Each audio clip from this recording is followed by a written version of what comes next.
Ooh, stop playing. Thank you. Thank you, thank you, thank you. I got busy and needed to trying to eliminate the freezing up and stuff. Uh,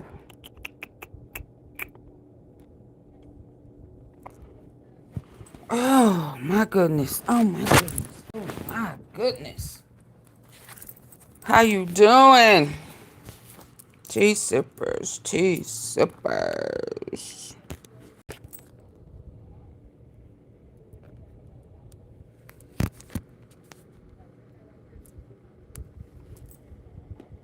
Get it. I think they done found the weapon. They haven't found the guy, but baby, I done spotted him all over the place.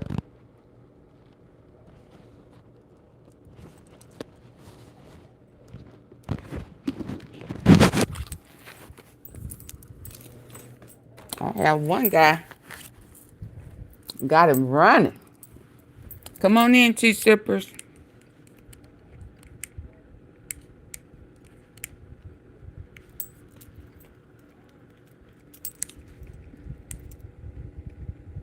Mm-hmm.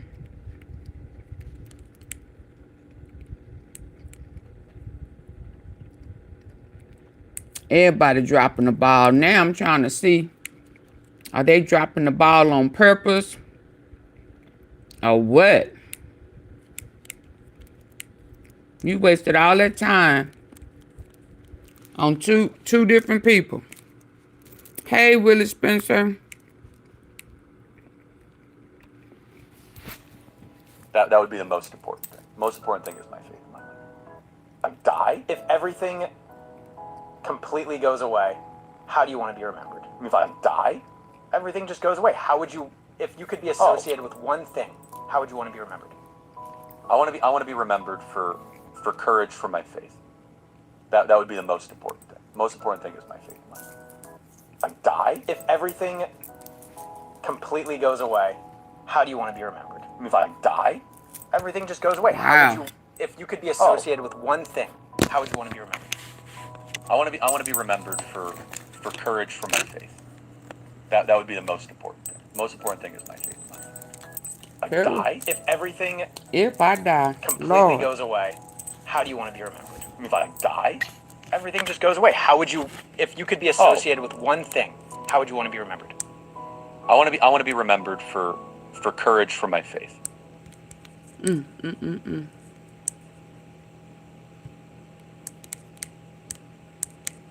For arguing that. And your highest Community college. sorry, your Harper College experience. I apologize. barely was smart enough to make it through community college. Okay, so Barely made it through high school. your too. highest degree level is an honorary doctorate degree from Liberty University. No, that's true. I do have an honorary. please come in and hit Yeah, the like so button, essentially- please. What are your qualifications for arguing that college is a scam, or really having any economical knowledge at all, when likely the vast majority of the students here know more than you about economics as a whole? Okay, so no, hold on. It's okay, guys. It's okay. Who's Milton Friedman? Who's Milton Friedman? I have no idea, and it's not important to this conversation. Who is Ludwig von Mises? These are all probably economists, and they're the same Yeah. thing. Who is John Maynard Keynes? Okay, obviously I know who Keynes is. Oh, obviously, yeah. He's the most famous economist of all time. You don't know Milton Friedman? I mean, that's an economist. Okay. How about Murray Rothbard? That's another economist. F.A. Hayek? I don't know who that is. Well, then you just came here and insulted my intelligence. You're right, I barely made it through community college because I was too busy, I don't know, starting a national youth movement with hundreds of thousands of members. Hey, hold on, though. Hold on. Employing hundreds of people, raising hundreds of millions of dollars, Yes. having a top 10 most popular podcast, Sure. and reaching tens of millions of people online every day. Sure, Hold on. but you're also What are my calling all of your qualifications? constituents idiots No, by I've saying they never said that, participate in a actually. scam. Their Hold on a shirts second. right there. I'm College calling is the a scam. institution a scam. So then I never why- insulted okay, the so then- intelligence. I just so had then- 10 people come up and we had warm conversations. So you asked, what are my qualifications? I'm a job creator, entrepreneur, autodidact. Do you know what that word means? Yeah, self-taught. You know, you should probably learn that word if you're going to come up and insult other people's intelligence. Hey. So autodidacticism is what Leonardo da Vinci was. You don't have to go to college to be wise. You don't have to go to college to be intelligent. I read 100 books a year. I visit over 150 colleges. I'm not saying you're unintelligent. I'm just saying you lack qualifications. Well, are you a New York Times bestseller? Of course not. I'm in college. Got it. So I'm just trying. What are my qualifications? I have published books, read lots of books, dialogued with a lot of people, and instead of asking what my qualifications are, can you name one thing I've ever said? Hold on. Name one thing I'm wrong about. You literally just now incorrectly cited the difference between socialism and communism. While How so? What did I do? How so? You claimed that Russia was socialist. Russia was never Soviet socialist. Union was socialist. No, it was a communist nation. There is a significant difference between the two. Why did Lenin say that socialism is the gateway to communism, and he was self-described socialist in his private treatise and documents in the Russian Revolution? Lenin was overtaken by Stalin.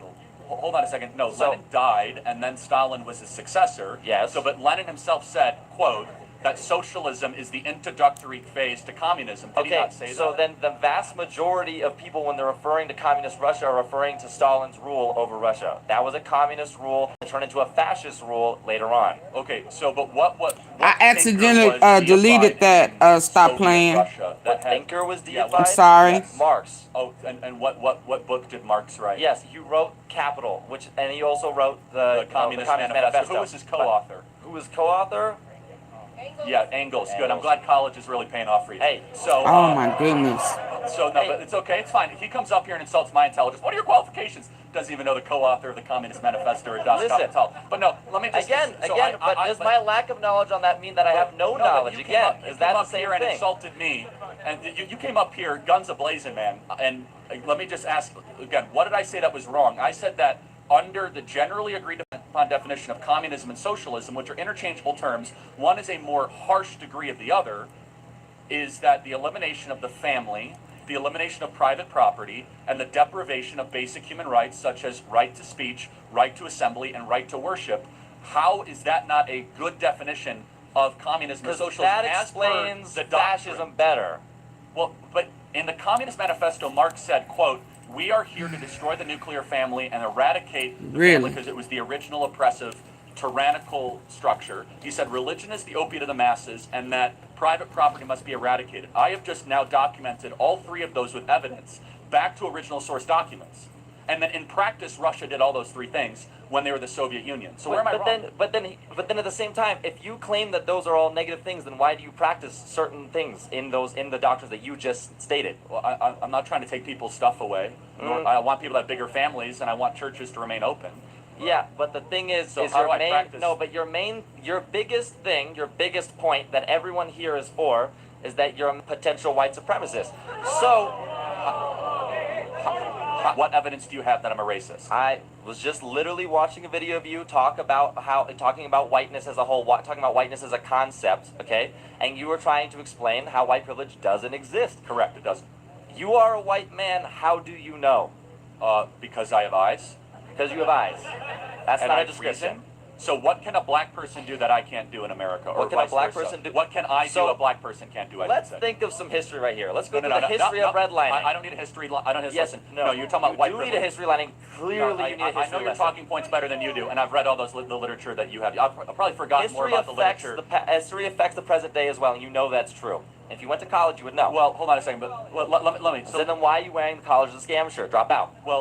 Well, because you could. So it's because you don't believe your own beliefs, and that's what I'm saying. Well, you can admit something's a scam and still get through it. That's why he's wearing it. Okay. Why? You could feel like you're getting ripped off by an airline, but and still want to get to New York. That's not what we're talking about anymore. Like you're like, I'm getting ripped off by a $1,000 ticket, but you still get on the airplane. Like it doesn't make you a hypocrite. It means that the people are ripping you off, and a lot of you are getting ripped off. But no. So as far as white privilege, just without the history lesson of Jim Crow, segregation, imperialism, colonialism, slavery, all the stuff that I know that you're going to say. But just concretely, in America today, what can a white person do that a black person can't do? Black applicants to jobs are 50% less likely to get jobs if they have a black-sounding name. That's not even close to being. That's not even close to being true. That is a literal.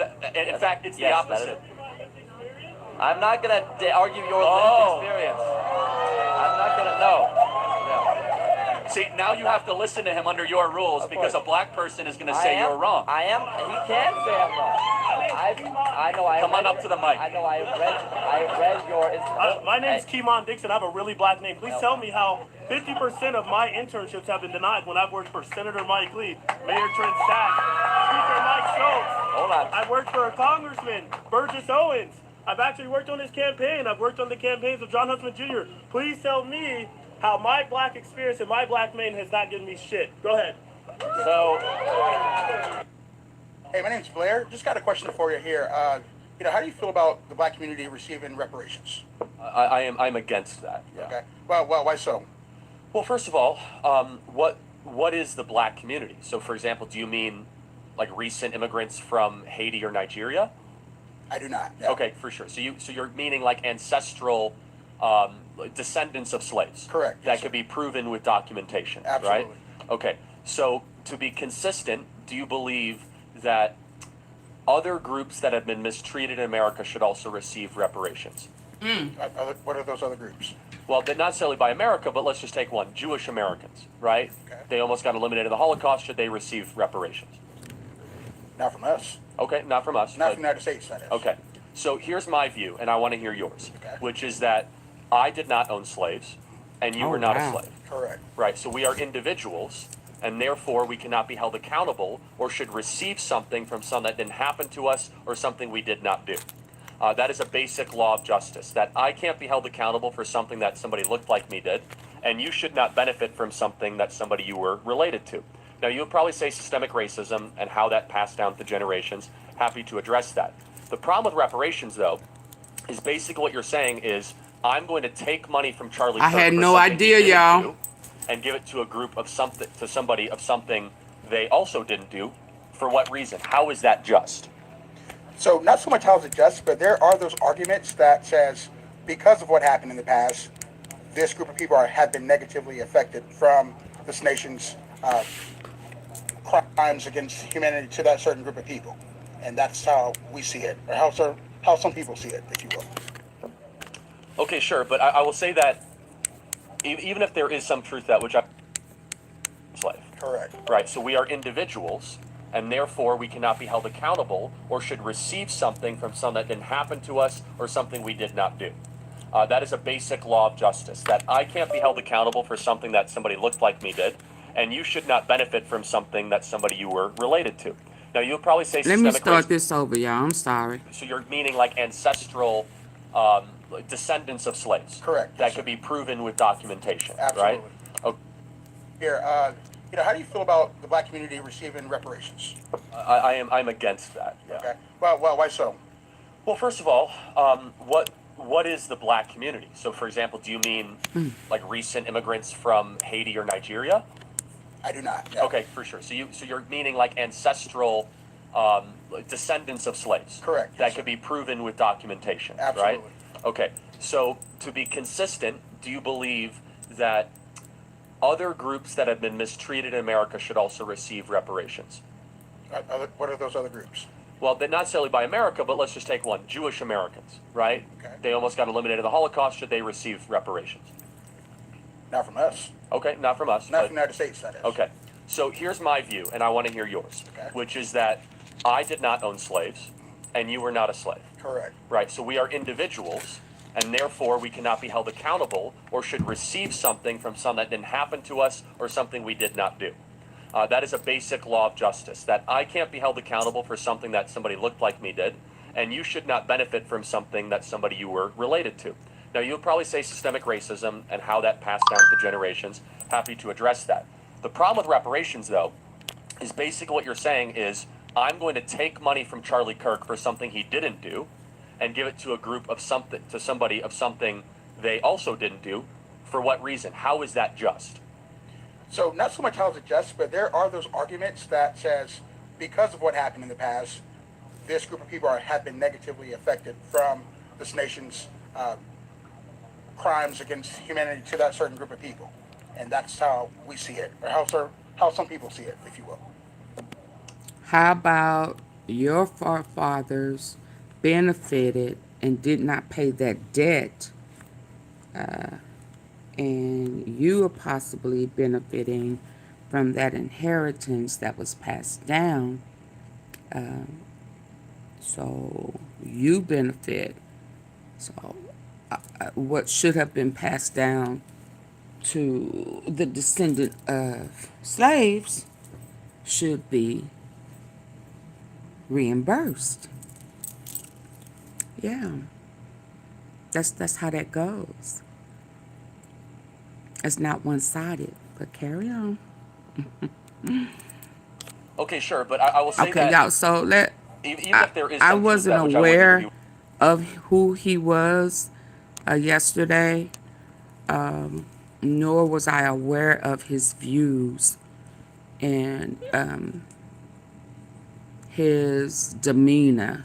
So before we go off into a little more details today, I thought it would be fair to get to know him better, a little bit better. If that's okay, the government is responsible for the slave trade in America, and the Japanese were paid a mass. Yeah. Yeah. And it's interesting to me that he went to a Holocaust that was not even in the U.S., so they didn't even pay into this country. Okay, let's go. willing to grant very much, because Black America was doing incredibly well before the not incredibly well. They were pacing to be even richer than white America. Is that we must look through the question of is it just and moral to take from one group, especially first and second generation immigrants that had nothing to do with this. So think about it. Your tax base would be taxing, like, if anyone here is Irish or Polish and your family came 100 years ago, we would be taxing people that had nothing to do with it. And I'll go a step further.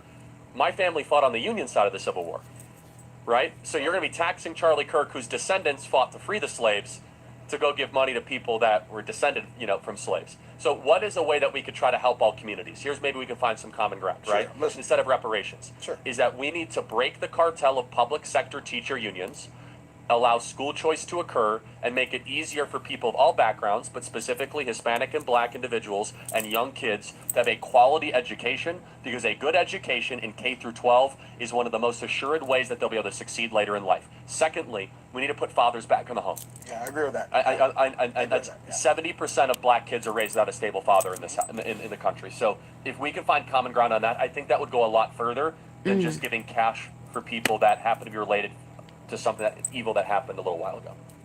I turned my phone off yesterday, but before I did, because we had a busy Saturday, I wasn't able to take the traditional Sabbath, but I sent out one tweet. I said, it's all about Jesus. That's what I said. Okay, let Seen me by get to this. 1.2 million Hold on. people. Hey, my name's Blair. Just got a question. Hold on, y'all. Hi, someone who everybody. I I see, watch, what, who is 16, honestly almost a freakish 1,700 athlete, people and I say that in, the most positive. and I don't even have 50 likes. I have 1,500 people in, and I don't even have 50 likes.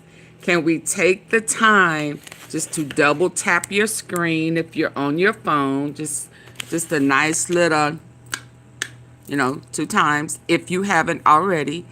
And if you see the 3 dots at the top of your phone, you can hit that as well. And it'll take you to the thumbs up. Is that okay? Can we do that? For the tea. Let's go. So, okay, let's hear this one. Yesterday, but before I did, because we had a busy Saturday, I wasn't able to take the traditional Sabbath, but I sent out one tweet. I said, it's all about Jesus. That's what I said. Seen by 1.2 million people. And someone who I watch and who is honestly a freakish athlete, and I say that in the most positive way, is Lamar Jackson. Lamar Jackson is probably one of the most impressive raw talents ever to play quarterback in the National Football League. From his speed, his agility, his acceleration, his arm angles that he throws. I think he can throw like 75 yards or something just outrageous. Hello. Lamar Jackson decided to retweet or repost my post on X where I said it's all about Jesus. Lamar Jackson reposts it. And right on cue, the left loses their mind. Front page of FoxNews.com. Ravens Lamar Jackson sparks outrage after reposting Charlie Kirk's Christian message. People were going nuts all Sunday night. saying that this is terrible, how dare you do it. Now they're saying they're getting mad that Lamar Jackson reposted Charlie Kirk's message. Okay, fine. Maybe it's the South Park image that really bothered them. Maybe that's it. And you could put 352 up on stage. And literally all I said is, it's all about Jesus, which, by the way, is metaphysically, theologically true. And even if you don't believe that's true, that shouldn't be offensive to you. Just keep moving on, keep your head down. But no, the fact that Lamar Jackson, who I believe won the MVP 3 or 4 years ago, where's Brian Farnsworth when I need him? Brian knows all the football trivia. Nate knows it pretty well too. Nate's running around. I believe Lamar Jackson won the MVP 3 or 4 years ago. That a conditional, I'll get a fact check on that, NFL MVP shared, he won twice. Thank you, my memory is right. He did win. He won 2 MVPs. Legitimately, one of the best, not the best football players. And someone says, Lamar Jackson out here retweeting Charlie Kirk. Hope he continues to choke in the playoffs. I mean, the left has completely overstepped their bounds in a way that is kind of breathtakingly remarkable. Another one, guys, I'm very aware that Lamar Jackson probably has zero idea who Charlie Kirk is and solely retweet because he talks about his faith. But it's still wild to see your favorite player's name right above the second spawn of Satan himself. Second son. It's funny. How am I the second spawn of Satan himself while I'm also touting the word of Jesus? That one's a little strange, isn't it? However, this is part of a bigger picture. Forget the left reaction. There is a revival happening in the West, everybody, especially in America. Gen Z men are more likely to attend church, of course, than Gen Z women. Gen Z women need to follow the trend. Barna Research Group reports that Gen Z teens are more interested in learning about Jesus with younger cohorts, leading the way in the growth of new commitments. Top music out there, Forrest Frank is more popular than Drake.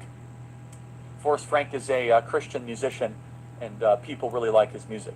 The American Bible Society found an increase in Bible use and engagement. According to the Wall Street Journal, Bible sales have spiked, driven largely by first-time buyers. Finally, Christian entertainment has been seen a remarkable surge from The Chosen to The King of Kings. Worldwide music streams of Christian music are up 60% the last 5 years. Nietzsche famously said in the 1980s, God is dead. What if I told you that Gen Z is bringing God back to life? I mean that all metaphorically. God hasn't gone anywhere the last 150 years. But I mean it metaphorically. The West decided to turn its back on God in the late 1800s. And now we are seeing younger people are far more religious than some of their parents. It is a youth-led revival in this country because of all the BLM stuff, the COVID stuff, the lockdowns, the vaccines, the masks, the lying, the duplicity, the capacity. They can't own homes. They're looking for something ancient, something true, something that lasts, something that won't change, something that elevates, something divine, something that allows the human soul to flourish, something that is rooted in the natural Did y'all know law, something this? that acknowledges male and female distinction, something that allows for normativity and says that it's woven all throughout nature. They do not want this postmodern pile of trash. They want something beautiful, something good, something higher, something ancient, something unchanging, something unending. They want Jesus.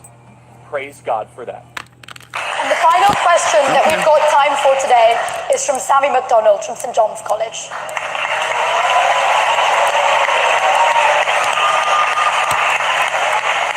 I had no idea, y'all. Good evening, Mr. Kirk. When I say you've obviously devoted a lot of your life to elect. I had no idea that this type of stuff was going on, and I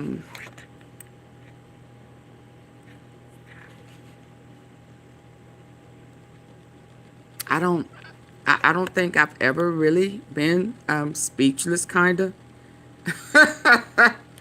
But I was, and I think I still am. I kind of think that I had to. I'm gonna use this picture of me back here with my head kind of tilted to the side, like really, like what? Yeah. So I'm trying to. Let's play this one, Keeping in power and Trump. I am going and to. You did so partly because you said Trump would put Americans first and take them out of foreign conflicts. Oh. Should we see how? Hi, This is Sammy Francis. McDonald from St. John's College.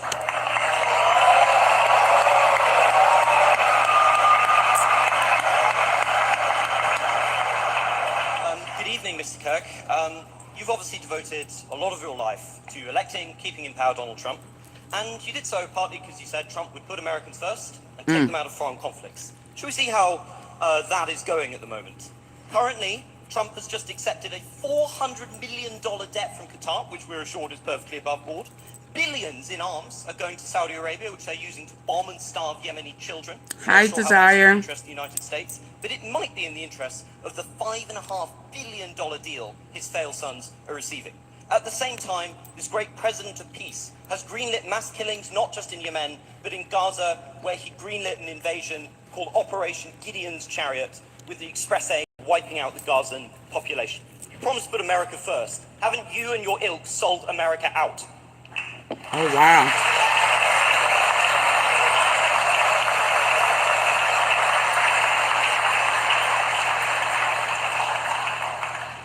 No. Well, I'm glad you have great intellectual substance and can answer. Because it's all the culture wars for you, isn't it? The second someone actually tells you what you're doing, which you just read. Can you calm down a little bit? Like, just a little bit. Pounding the table, you're all over the place. No. You want me to go piece by piece? Or would you like me to talk slower? I think you could. Oh, wow. I mean, because he is normally was aggressive, so I'm kind of shocked.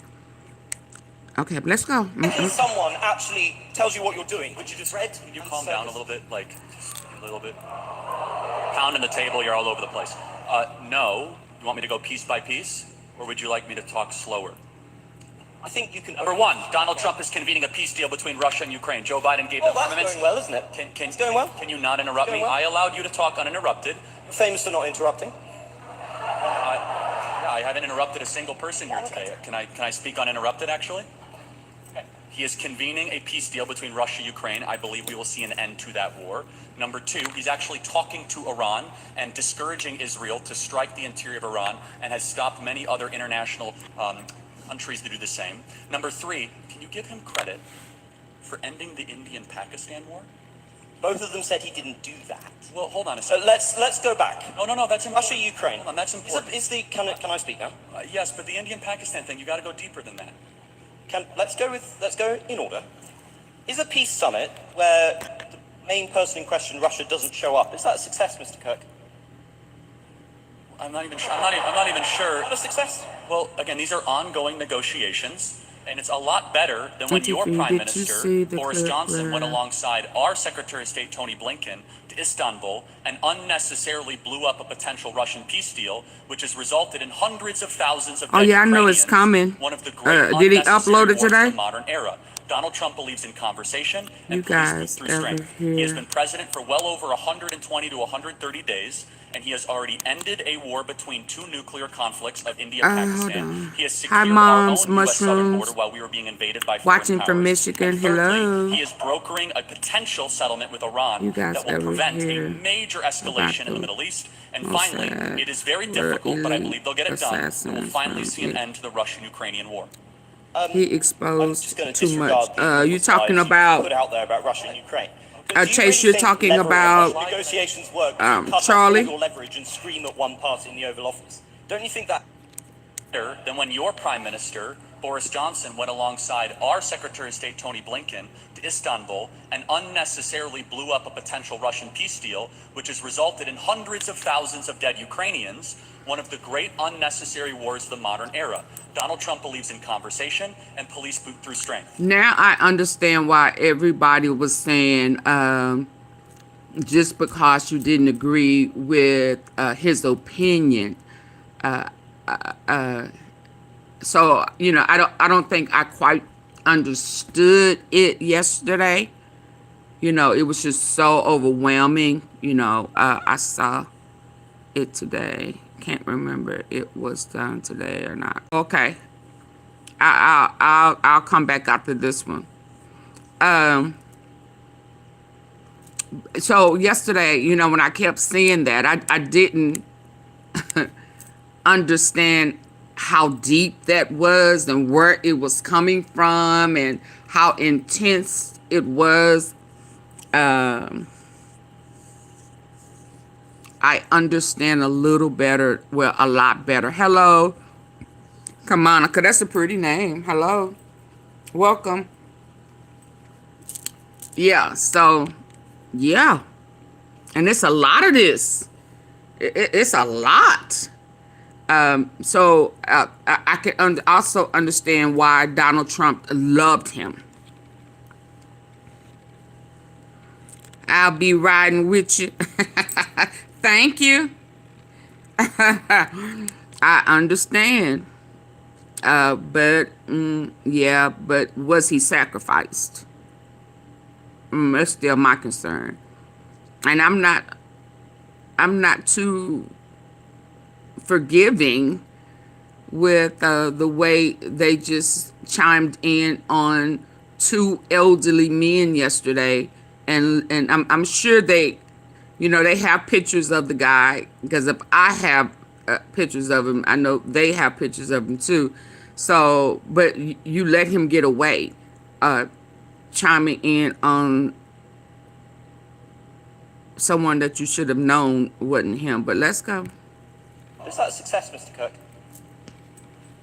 I'm not even sure. Not a success. Well, again, these are ongoing negotiations, and it's a lot better than when your Prime Minister, Boris Johnson, went alongside our Secretary of State, Tony Blinken, to Istanbul and unnecessarily blew up a potential Russian peace deal, which has resulted in hundreds of thousands of dead Ukrainians, one of the great unnecessary wars of the modern era. Donald Trump believes in conversation and police boot through strength. He has been president for well over 120 to 130 days, and he has already ended a war between two nuclear conflicts of India-Pakistan. He has secured our own U.S. southern border while we were being invaded by foreign powers. And thirdly, he is brokering a potential settlement with Iran that will prevent a major escalation in the Middle East. And finally, it is very difficult, but I believe they'll get it done, that will finally see an end to the Russian-Ukrainian war. I'm just going to disregard the enormous lies you just put out there about You Russia. sure did. But do you really think leverage What lie- negotiations work if you cut off all your leverage and scream at one party in the Oval Office? Don't you think that has just emboldened Russia? Because look at the approach. Putin thinks so much of your glorious president, he can't even be asked to show up. You have elected, or help elect, somebody who is at best an idiot and at worst is deeply corrupt. Okay, again, so Trump and Putin had a 2-hour phone call today. You'll acknowledge that's a good thing. The pursuit of peace can sometimes be a winding road, and it's a lot better than sending hundreds of billions of dollars further into the killing fields of eastern Ukraine, something that tragically both the UK government and the US government has been unnecessarily supporting for a couple of years. President Trump wants to see a brokerage, an ending of this settlement. I pray we can get it. It's very complicated because of the mess that Joe Biden left, which was an active kinetic war with a nuclear power sending American-made missiles into the interior of Russia. So President Trump has already ended a war. He's ended it in... Okay, so let me stop right here, because when Trump left before, he left a huge mess. Huge mess after bringing the virus back to the U.S., right? That Biden probably took about 2.5 years to try to straighten out. So the mess that he say he got was the roll downhill, the rollover from the mess that he left before. Let's be clear. Invasion. He's only 130 days into this, and I believe, we do not know. At this point, we are merely speculating, which I think we should not spend our time doing that, because eventually one of us will be right. I believe we'll be right, and I believe we'll see an end to this war. Can we just talk about $100 billion's worth of weapons? Because you dodged my question on what was going on in the Middle East, where Trump has just signed enormous arms contracts with Saudi Arabia. Exactly. And I noticed you ignored the fact that this might have had anything to do with the blatant corruption going on through the Trump coin. Hello, Gary. Giving the Liver very spoon. competent sons of Donald Trump billions of investment from Saudi Thank Arabia you and for Qatar. joining us. This is something that is directly embroiling Americans into conflict, but is importantly killing many innocent people.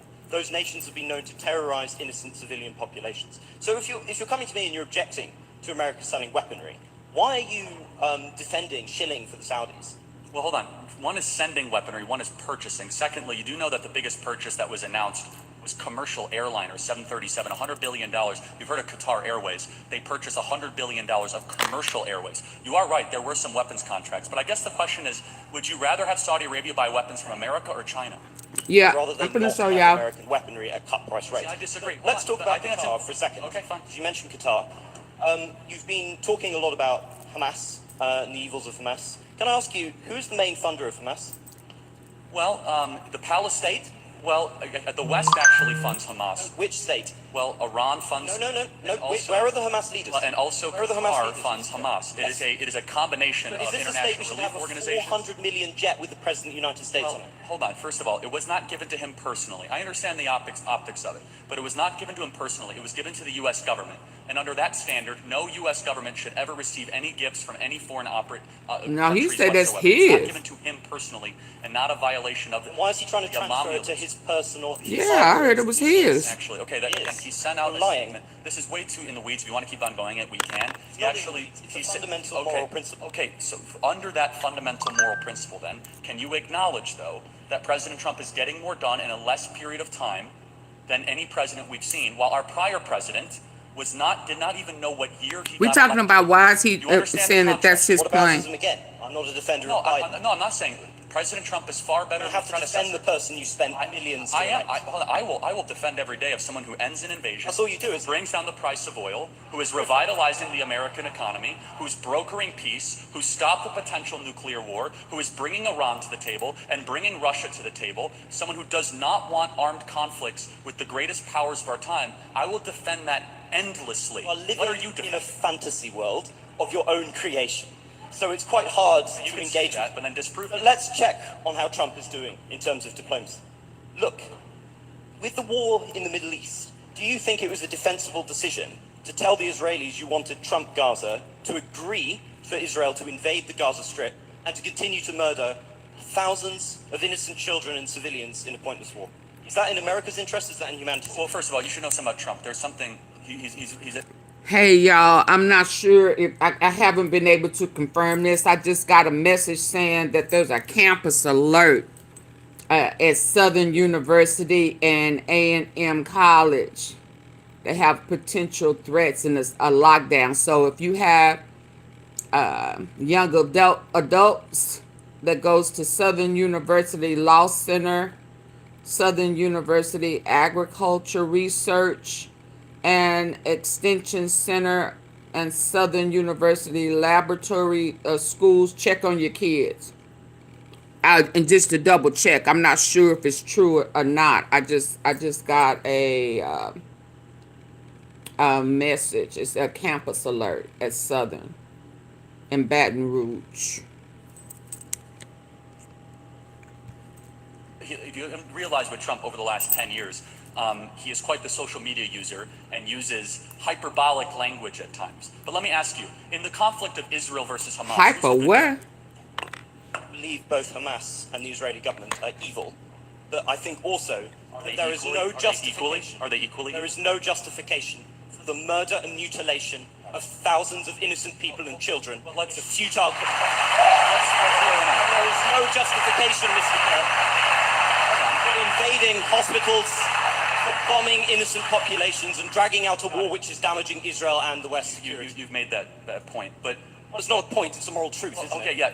It was also a moral truth that the war started because 1,300 Jews were killed and 200 were taken hostage. And when you declare war on Israel, expect a firestorm in Hello, reaction. watching Let me from, finish, I'll let you Iran. talk. Israel, at its holiest day of the Lakui? calendar year, besides Yom Kippur and Lakui? Rosh Hashanah, Samat Torah, the 50-year anniversary of the Six-Day War. On Shabbat, Hamas invaded Israel, deciding to go recklessly to music concerts, to homes, to kibbutzes, and taking 200 plus hostages. They knew what they were doing. In one of the most cloistered urban environments on the planet, 2 million people live in a place where it's impossible to wage war. Impossible. Where they wear civilian clothing, they violate every tenet of the Geneva Convention, and the IDF, when they do something right, they get no credit. When they do life-saving surgeries of a Gazan child, they get no credit. When they drop leaflets, they get no credit. But when they happen to bomb a place where they are operating their military from, which we now know from third-party verified sources, hundreds of Hamas military operations are in mosques, schools, and hospitals. I'm sorry, the country where they were living in relative peace on October 6th, that all of a sudden we had a war, and Hamas started the war. And I don't see people that were really upset about the 2 million Germans that were killed in World War II, civilians. A tragic truth of war is that civilians die. I don't like it, and you don't like it. And they brought it upon themselves. The only operation and entity to blame is the leadership of Hamas, not the Israeli government, for fighting this defensive war after they were invaded. no defender of the terrible pogrom that was launched against Jews on that day. But the justification for the death of innocents cannot be an infinite cycle of bloodlust. It cannot be killing tens of thousands of innocent civilians with a war with no end in sight, people who are not complicit in those atrocities. It cannot be bombing hospitals which children use. It cannot be... Okay, yeah. They're not going to get anywhere. Hold on. Let's look at the guy. Let me get there. Bear with me.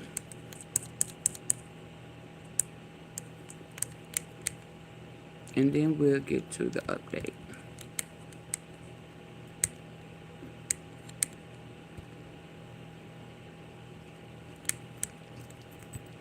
Can I get y'all to hit the like button for me, please?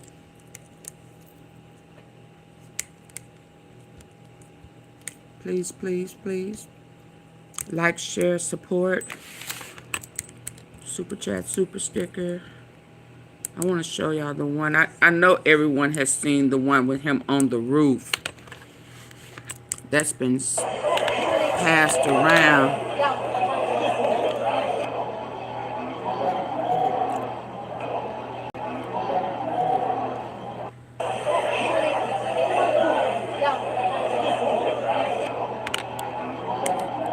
Yeah. Oh, let's see this one.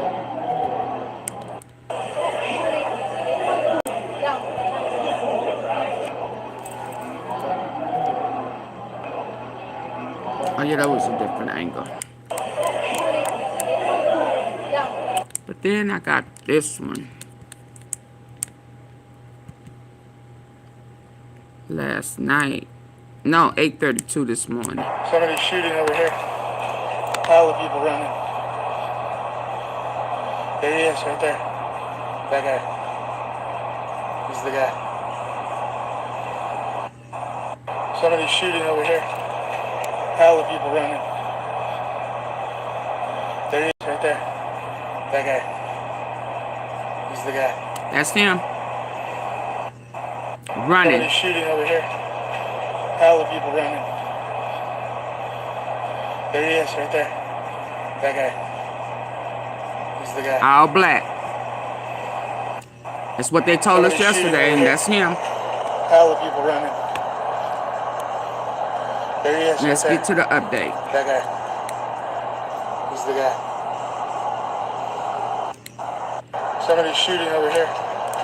Pile of people.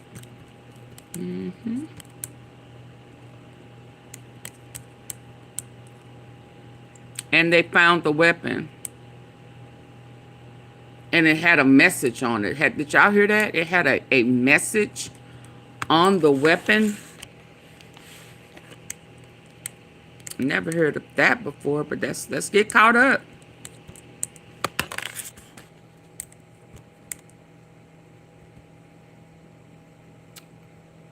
My goodness, we need a healing.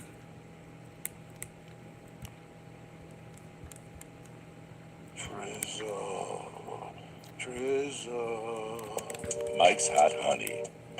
I lost 110 pounds. You couldn't tell at all because of my excess skin. So Novella changed that. Introducing the new First event, there's just a lot of failures that can be filmed, but if you're an indoor arena or some type of indoor setting, there's a pretty good chance you're not going to have a shooter from the high ground.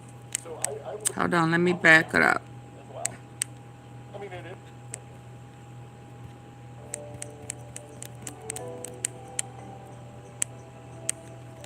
Let's get us some volume.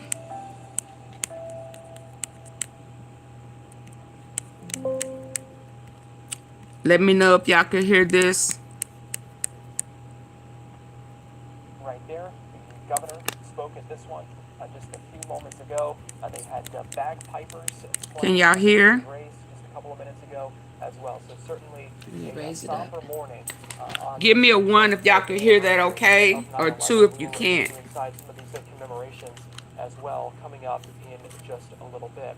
But we begin our show today with the latest update from investigators, where they're saying the gunman still on the loose after this targeted attack on conservative activist CHARLIEKIRK at an event at Utah Valley University yesterday. This is a video kind of showing some of the scene there.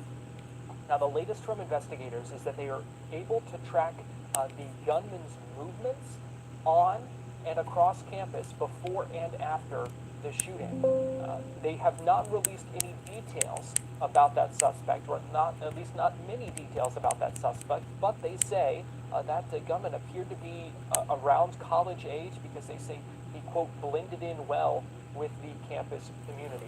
Absolutely They did. also saying that the investigators have good video footage showing the gunman, but they're not releasing it at this time. They say they're trying to use technology to identify that shooter, and officials, meanwhile, are urging patience with the investigative process. Last night I communicated with Erica. The family's devastated. Are y'all able to hear? Let me double check. Yes, y'all can. Okay, let's go. Commissioner of Public Safety, as a father, as a husband, I can only imagine what that family's going through. The heinous event that happened yesterday is not Utah. This is not what we're known for. Over the past several weeks, we've seen this state come together to help families in mourning. Come together as a community to show what Utah is known for a state of character, of service, of camaraderie, of a neighboring feel. We will not stand for what happened yesterday. We are exhausting every lead. We have every officer invested in this, every investigator, every local agency. The outpouring of support from the law enforcement community has been astounding. We are investing everything we have into this, and we will catch this individual. The FBI has brought every resource to bear, and we will continue to do so throughout the course of this investigation. The FBI's mission Hey, Dante and Gary. is to protect the American people. It's to uphold the Constitution of the United States. Any attack on the First Amendment is an attack on the very foundation of our democracy. That is why we will relentlessly pursue this case and the shooter until we find him.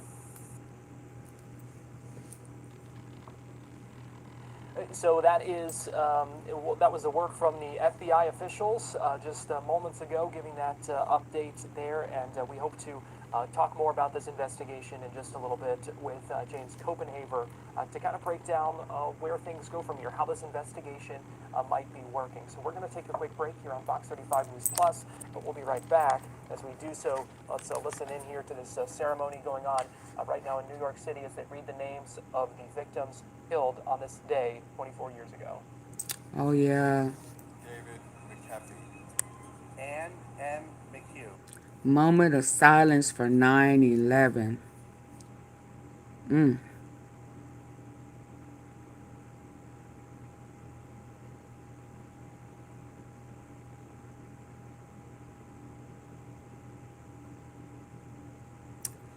Oh my God. I remember where I was when that happened. Oh my God. Oh my God. That is the first time in my life I felt like the world stood still. It was just unbelievable.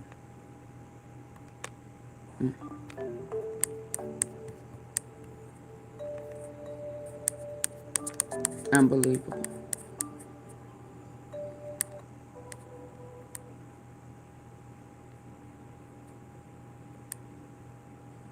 Honoring the first responders who lost their lives in that point in the ceremony there.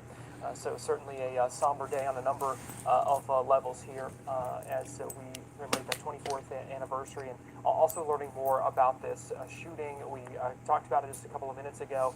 The gunman still on the loose. They believe that they have good video footage of that gunman. They also, investigators say, believe they have recovered the gun that was used in the shooting. And so joining us live now to talk about this investigation is James Copenhaver, who is a former sheriff's detective and investigator. And James, we appreciate you joining us this morning here on Fox 35 News Plus. Good to be with you, Garrett. Jamie, are you surprised at all that they have not, that investigators have not been able to track down this gunman yet? I am, and I'm not. Let me qualify as to my answer. We know that FBI recovered the weapon. They've recovered a palm print. Now, we don't know if it was from the weapon or the building that he climbed up and down from. But I think the FBI certainly knows a lot more than what they're telling the public, obviously for the integrity of the investigation and not to potentially make that suspect run further or hide further than what he's already ran. Yeah, one of the things is they said they have really good video surveillance that shows this suspect, but they're not releasing it right now. Why would they withhold that? Well, number one, I would tend to believe that, number one, there's no threat to the community based on the FBI is not releasing that information or that photograph or the video. But number two, they may be doing some digital work in the background to try to identify him, to get a clear ID as to who this person is. We heard the presser earlier today, and they said the video was amazing in terms of the quality of the video. So they said they had an excellent screenshot of the shooter. So I can assure you that Quantico is busy in overtime trying to develop facial recognition and etc. To identify that suspect, if they don't already have him identified. Hendrick, your vehicle can get you from A to B. But why stop there? We want to see it go from A to Z. Servicing your... Do you think they may be farther along in this than they're letting on to the public?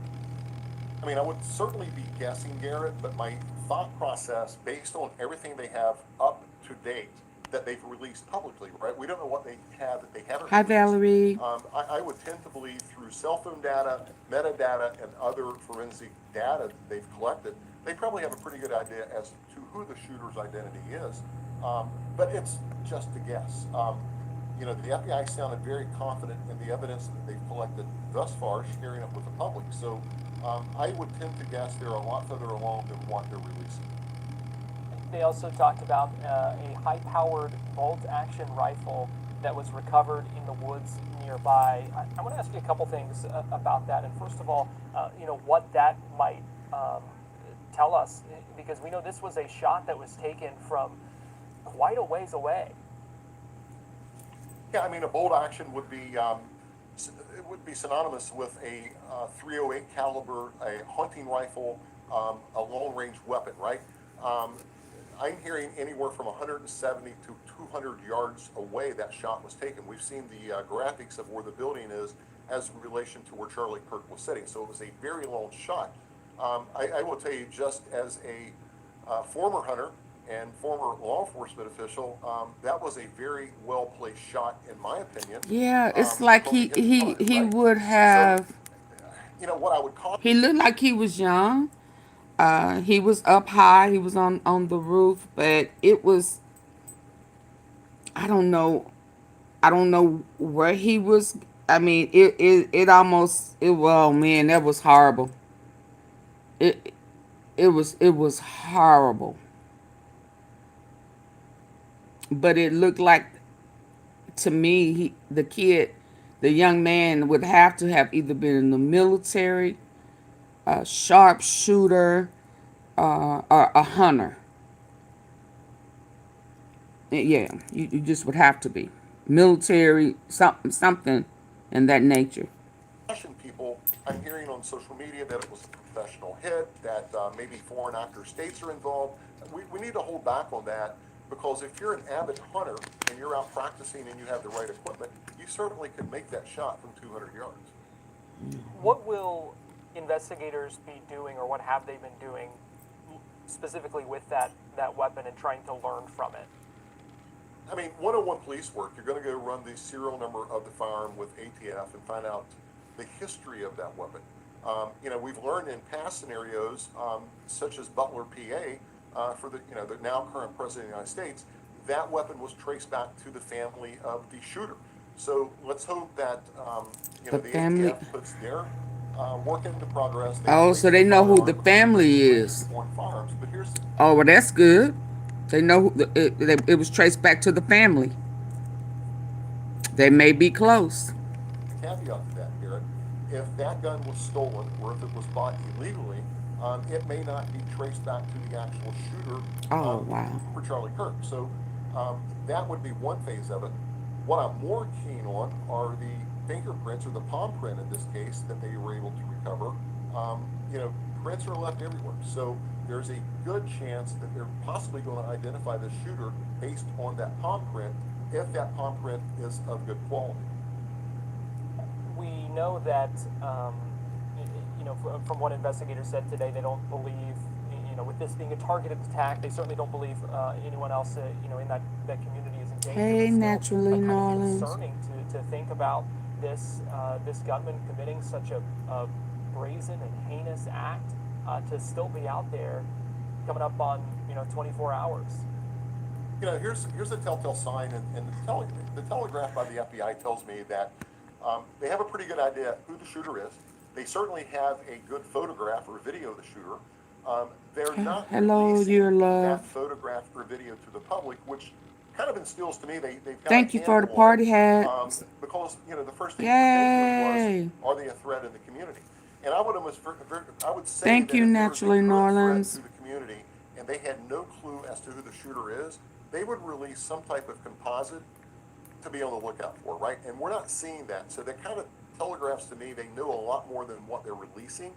And obviously they came out this morning and said there's no threat to the community. So that's kind of a telegraph by the FBI if you listen to what they said. Well, and we know a couple of persons of interest had initially kind of been taken into custody and then released. What is that process like? You know, in the aftermath of something like this, I would imagine there's chaos to begin with, a scramble. You know, second of all, and just kind of walk me through. Yeah, you know, I got it. I'm sorry, y'all. I need to move on past this part of it. And questioning them only to screen. Yeah, and the volume with Fox. Hold on. Let me come over here for this. I don't like what I'm getting over there. Patel dropped the ball yesterday.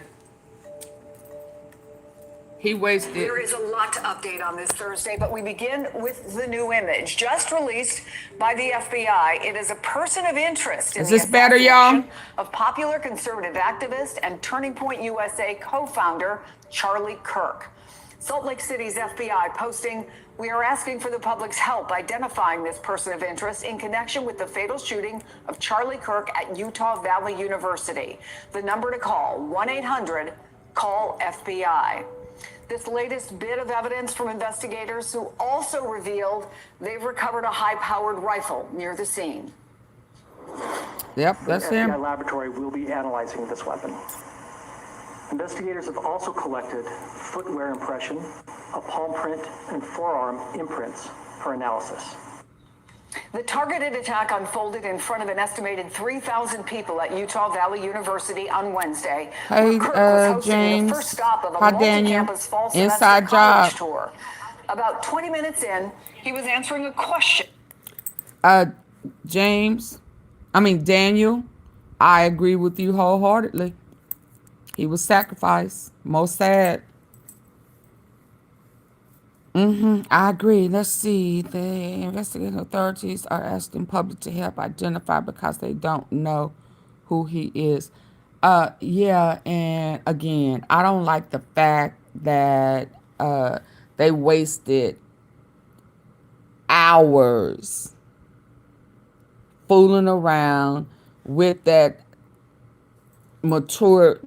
those two mature men, while a young cat running around, jogging away, getting away scot-free. And he lied and said, "We have a suspect. We got him." All to have to come back and say, false alarm. How many false alarms? Oh my God. That's like saying that you have a peace treaty. I mean, it's always something. So no, I think it was intentional. Just like I think it was intentional for these two guys to be behind him or beside him or wherever giving signals. I see a lot of people either was in T-Sippers. Either they was over here listening or somebody told them about it, because I saw quite a few people saying, is this a coincidence or not? Exactly. So we did what we were supposed to do, y'all. It didn't matter that pressure was trying to throw us off.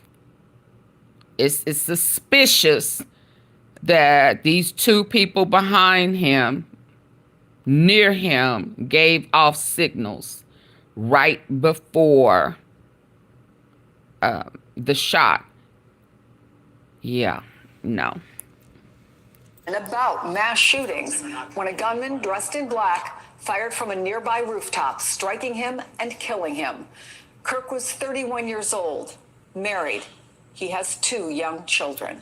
Indeed. NBC's Aaron Gilchrist is reporting from Orem, Utah. Also with me, former FBI supervisor and MSNBC national security and intelligence analyst Rob D'Amico, retired U.S. Secret Service supervisory special agent Robert McDonald, and here with me in studio, NBC News national law enforcement and intelligence analyst Tom Winter. Investigators, Tom, say they are confident in their ability to track down the killer.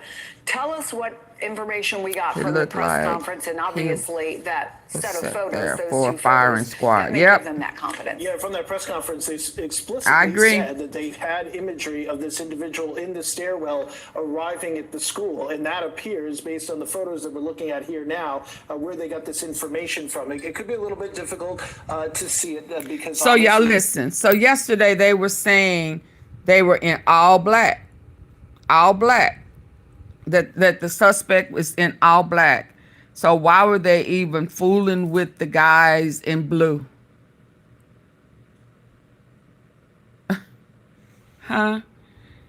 They had a whole this is to stop the Epstein conversation. This is to make it go away. Nothing was working. When I say nothing, pause the Epstein, the book, the victims, until something tragic and major happened. But let's go. This is what has been provided to us. It's coming from surveillance camera video, but it does appear to show an individual, particularly that left picture, in the stairwell. They say that he goes to the Oh no, they don't like seeing what's before their eyes. Do they have him? Jumps off the roof into a local neighborhood. At some point, dumps the gun in a wooded area where they said they recovered it, and is seen in a nearby neighborhood, which they've obviously been canvassing. They've used that neighborhood and cameras there, and these days, anybody with a home, I mean, here in New York City, we don't necessarily have it, although you see them more and more, but anybody with a home really has Ring cameras in a lot of these neighborhoods to track whoever's at your front door or packages or things like that. So that's the type of work that he's a young kid. Case like this. We saw it, and I'm not picking this example out of the ether, in the case of the United Healthcare CEO shooting in Brian Thompson, where the NYPD went from building to building, tracking down, okay, we see this person, now they're going here. Can we go to the next building and see if we can find them? Is there a coffee shop that's got a camera facing out? And so that's the type of work that we have here. Been described as a high-powered bolt-action rifle that's entirely consistent with the type of weapon that would be used in a shooting like this from approximately 200 yards. Somebody would not need a ton of training to be able to fire that round and to be able to do it. There does appear to at least be, based on the images you're looking at there where the shots were fired, there certainly appears to be some sort of planning here that took place. That this would have been somebody who would have known where to set up from a high angle, perhaps familiar with the university. We're going to need to get more details from authorities once they conduct and complete this investigation. I think the most important thing here, they're not acting on a tip, they're not acting on a call alone. They've actually developed real evidence here. The fact that they think that they have a good photo of this person, likely not the only one, is going to be very helpful for them. And they're going to try their best, obviously, to use facial recognition, other technologies to be able to get a name or information, certainly from the weapon as well. That might be helpful too. So a lot of clues here that authorities have to work with at this hour. And let me ask you about the picture specifically, Rob, since that's the most I saw that. I have that one too. It certainly wouldn't be the first time if there was a phone call or multiple phone calls giving them an idea of who some people think that might be, particularly maybe somebody on campus who may know who that might be. What's the importance of putting this photo out? And why do you think they didn't put it out till now? They didn't put it out at the press conference. I think they really wanted a vet to see if they could identify the person. Once you put it into the public, you can't undo that. And now you have a bunch of people who are looking for them. This is a very contentious thing. People could think to take things into their own hands in matters of interfering with the investigation. So I think they, wanted a vet to make sure that they had the right person in that photo that they could identify. I think they tried to use their systems to try to identify him, their photo, facial recognition, to see if they could identify him before, in fact, they went to the public. And then at that point, I think they probably figured out the pictures are not enough granularity to do facial recognition through their systems, that they were going to now ask the public. And the public is a force multiplier. Again, when you look at time frame, if this person was on foot and then went to vehicle, that's how many hours away, how many, as we saw in the healthcare shooting, states away for when they capture them. So now they've gone to the public. So I think it was a conscious decision. Could we identify him first? The fact that they figured out they couldn't, they then went out to the public. There's a second part of this, right, Rob? It isn't necessarily just, does he look like someone I know or I have seen around, but you have a shirt that seems to be very specific. You have a type of sunglasses that seem to be perhaps identifiable. You have a hat. So there are other ways in which members of the public may be able to say, oh, look at that. I know that that might be him, right? Yes. And also, though, now people are looking at their video, and if they had the video on the camera that they thought wasn't important because it was somewhere not during the shooting, and then they see that shirt or those sunglasses or hat and say, wait a second, that's him. It also identifies all these people with Ring cameras, all the businesses that have it, that they're looking through the video, and they say, wait a second, that's him, and then they can send it in. So I think it's dual purpose that way. And let me ask you about now the first big piece that we had of evidence, and that is the weapon, a high-powered bolt-action rifle. What can you tell us about that type of firearm? Well, I'm hearing it's a bolt-action but magazine-fed, which means there's probably maybe a 5-round magazine, and then you function it by looking at the bolt action. And those are normally hunting rifles or older weapons that you can use for long-range shooting. And the 30-06 round, again, that's what I'm hearing. It could be a different type of, higher caliber round, though. Actually is better for long-distance shooting. When I started hearing yesterday, people were saying, oh, AR-15, I did not think that was the case. It's a lighter round. Yes, it's magazine fed, so there's lots of rounds.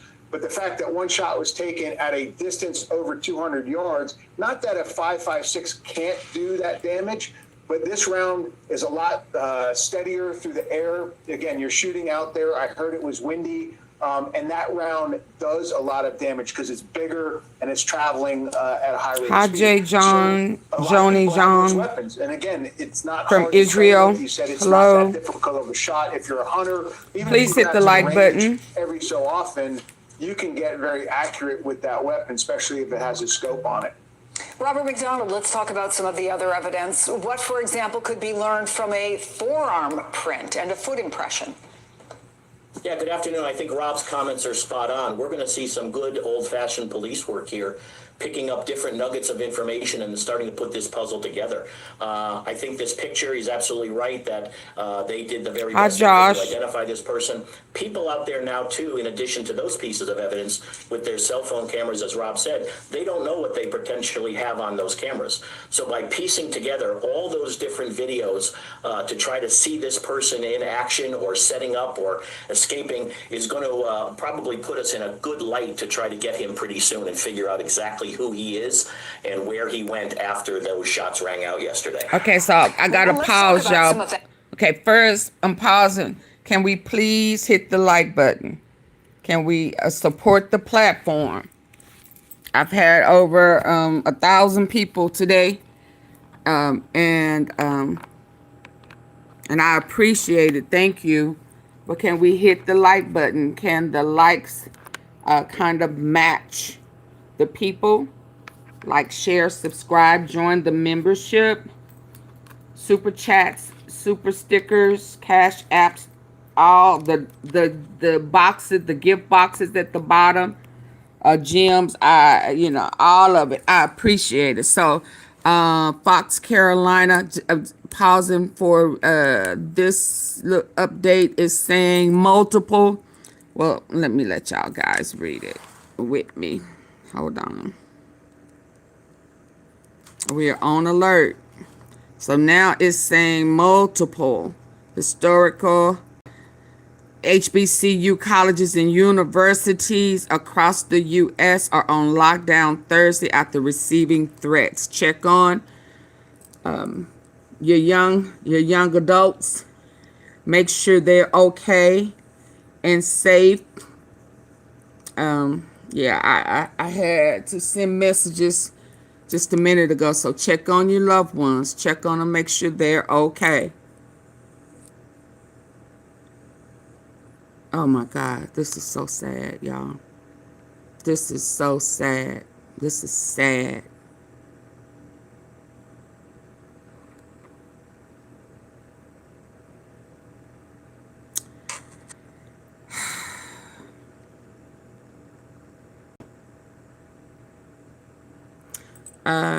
Jean, did you see my rules coming in? We don't troll over here. We're adults and we're serious, you know. So if you're wanting to troll, this is not where you want to be. Are you a troll?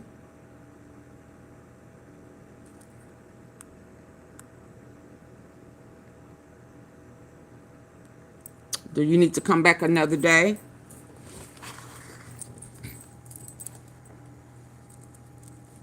Other evidence that they have, as I mentioned, there was a forearm print, a foot impression. I mean, those of us who have watched CSI, which seems to be most of the country, looking for a particular type of shoe. Thank you for the thumbs up. That type of shoe.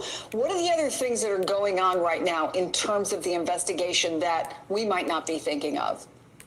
Well, you're going to be talking to friends, family of who we think this person may be, if they have that at this point, talking to other people in and around the area that were there yesterday on the college campus, trying to figure out what happened here and how it actually happened. And are we going to find that one piece of information from someone who may not know that they have it that will get us put in the right direction?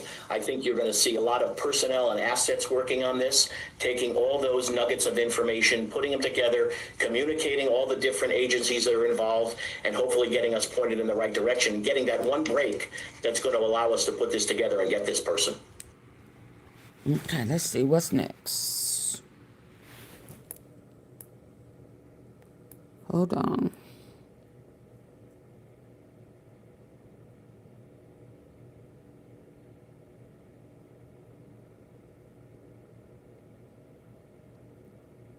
Oh, wow.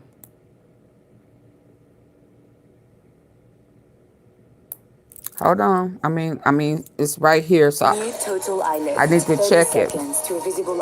Just so we know that it's not going anywhere. Hold on. We have 18,000 of Epstein emails. Oh, wow. Bloomberg Audio Studios. Podcasts, radio, news. Thank you. Bloomberg News has seen what's in Jeffrey Epstein's email. 18,000 messages to and from the disgraced financier and convicted sex offender from one of his personal email accounts. There are messages that cover a wide range of topics and subjects. Y'all have to know that this is partly the reason. Shopping habits, messages about his finances. There's even a message about moving a 40-pound tortoise to and from Epstein's private island. That's Bloomberg senior investigative reporter Jason Leopold. We really get a sense of what was going on in Epstein's life during these critical years. These are messages dating back to 2002, but most of them are from 2005 to 2008. Bloomberg reporters and data analysts spent the last month poring over these emails to better understand how Epstein built and sustained his vast influence machine and sex trafficking operation. We're reading Jeffrey Epstein in his own words, and you're sort of like a fly on the wall. You get a look into his wealth. You get a look into how he emotionally, psychologically manipulated and abused his victim. You get to see how he worked behind the scenes trying to beat back these criminal allegations, his indignation as he's being investigated. Really, though, to me, what stands out is his callousness toward these young women, these young girls, as they were brought into his world. One picture that emerges from these messages is that Ghislaine Maxwell, Epstein's one-time girlfriend, had a more involved and enduring role than she said previously. In 2021, a jury found Maxwell guilty of recruiting and grooming women for Epstein to sexually abuse. Recently, she sought to downplay how close she was to him. Some of these emails appear to contradict that. It certainly adds to questions about her credibility and truthfulness. Bloomberg legal reporter Ava Benny Morrison. I think it certainly poses more questions than it answers about what the true nature of their relationship was, and also comes at a critical time for Maxwell. Her lawyers have indicated that they would welcome any relief from the Trump administration, whether that looks like a pardon or a commutation of her 20-year sentence for sex trafficking. I'm David Gura, and this is The Big Take from Bloomberg News. Today on the show, Jeffrey Epstein's emails. What 18,000 never-before-seen messages reveal about Epstein himself and his relationships with Ghislaine Maxwell and powerful people all over the world. This is an incredible trove of email messages, and I'm curious sort of what you can tell us about how you got them. Sure. I'm going to give you a really short answer. I cannot discuss anything related to sources or methods. I sound like the CIA now. But yeah, I really can't go into anything related to how we were able to obtain this. When they did get their hands on this collection of emails, Jason Leopold and Ava Benny Morrison wanted to see what they reveal about the relationship between Jeffrey Epstein and Ghislaine Maxwell. Over the years, we've only really heard Maxwell describe that relationship in her own words on a few occasions, in a 2016 deposition, and then most recently in a two-day interview with a top DOJ official. And I'm Ghislaine Maxwell. Good morning, Ms. Maxwell. How are you? Good morning. In July, Maxwell sat for an interview with Deputy Attorney General Todd Blanche. The Justice Department later released the recordings, and it happened as the Trump administration sought to quiet an uproar over its refusal to release the so-called Epstein files. The conversation started with Blanche explaining the terms of the interview. Whatever you talk about today, you have what's called immunity. So that means that the words that you say today, we cannot use against you in a case in chief if we were ever to bring one. Okay? Thank you. There's exceptions to that. The most meaningful one of which is that if you say something today that's not true, that's a lie, we can bring a prosecution against you for what's called false statements. One of the first things Blanche asked Maxwell about was how she and Jeffrey Epstein met. In 1991, I met him at his offices on Madison Avenue. And I think the most memorable thing I can think about that is he was wearing a tie which he didn't often do, and it had a giant tomato ketchup stain on it. So I was like, wow, okay. She really described herself as a one-time girlfriend of Epstein, someone who was then hired to become his property manager and look after his luxury homes all over the world, but was drifting away from him as she entered into a long-term relationship with someone else. She has said that her role in his life was very, very diminished by about 2008 when he reported to jail in Florida. So when he's going to go to jail, he says, can you stay around and manage everything? Yeah. And do you do that? I do. Okay. And then we'll come back to that. I will not manage everything, no. I mean, there are other people at this point. My specific role then was very, very diminished. But these emails seem to call into question the truthfulness of some of those statements. You know, in 2008 alone, as he was preparing to report to prison, they were exchanging emails at a rate of almost one per day. She was helping wind down his affairs, his properties all around the world. He was going to her for advice on, you know, the minutiae of the state charges that he might plead guilty to. So it shows a real no consistency of communication that contrasts, I think, and it's a big conflicts with picture, some all of right, her naturally, statements Norland. publicly about when they ceased contact. They knew that this There's also stuff was about to correspondence come that out. shows the two of them remained incredibly close, personally. On 2 occasions in 2005 and 2007, they are They discussing knew a it. shared They was fertility procedure. listen. The first time was Right when this, the administration knew that this stuff was about to come out. It was about to blow everybody wig back, even the ones who do not wear a wig. And I am just sorry that it just have a texture and a feel for Charlie, like this was premeditated for him from the inside to minimize Trump being asked questions about the Epstein files and what they found in them. Because they say that there are several people in his cabinet that are in the files. He knew that. He knew that in May. Now, I don't know why he didn't know that before. With Acosta, maybe he forgot. He's been sick. I don't know. But he knew that this stuff was coming out. That's why they were panicking, losing it. The signature sealed it. Yeah. So I guess them finding the suspect who unalived him is supposed to redeem him. I don't think so, but maybe that's how they are thinking. I don't know. in October 2005, just days after police showed up at Epstein's home with a search warrant. There's nothing about this conversation warranted her being moved to a Camp Cupcake prison where she's able to get out on work release and be near girls, minors. You know, it almost feels like, especially with Trump trying to send like 600 minor kids without their parents to a foreign country. Yeah, it's just reminding me of the undercover federal investigator who went over to those foreign countries and was at total awe at how they had this organized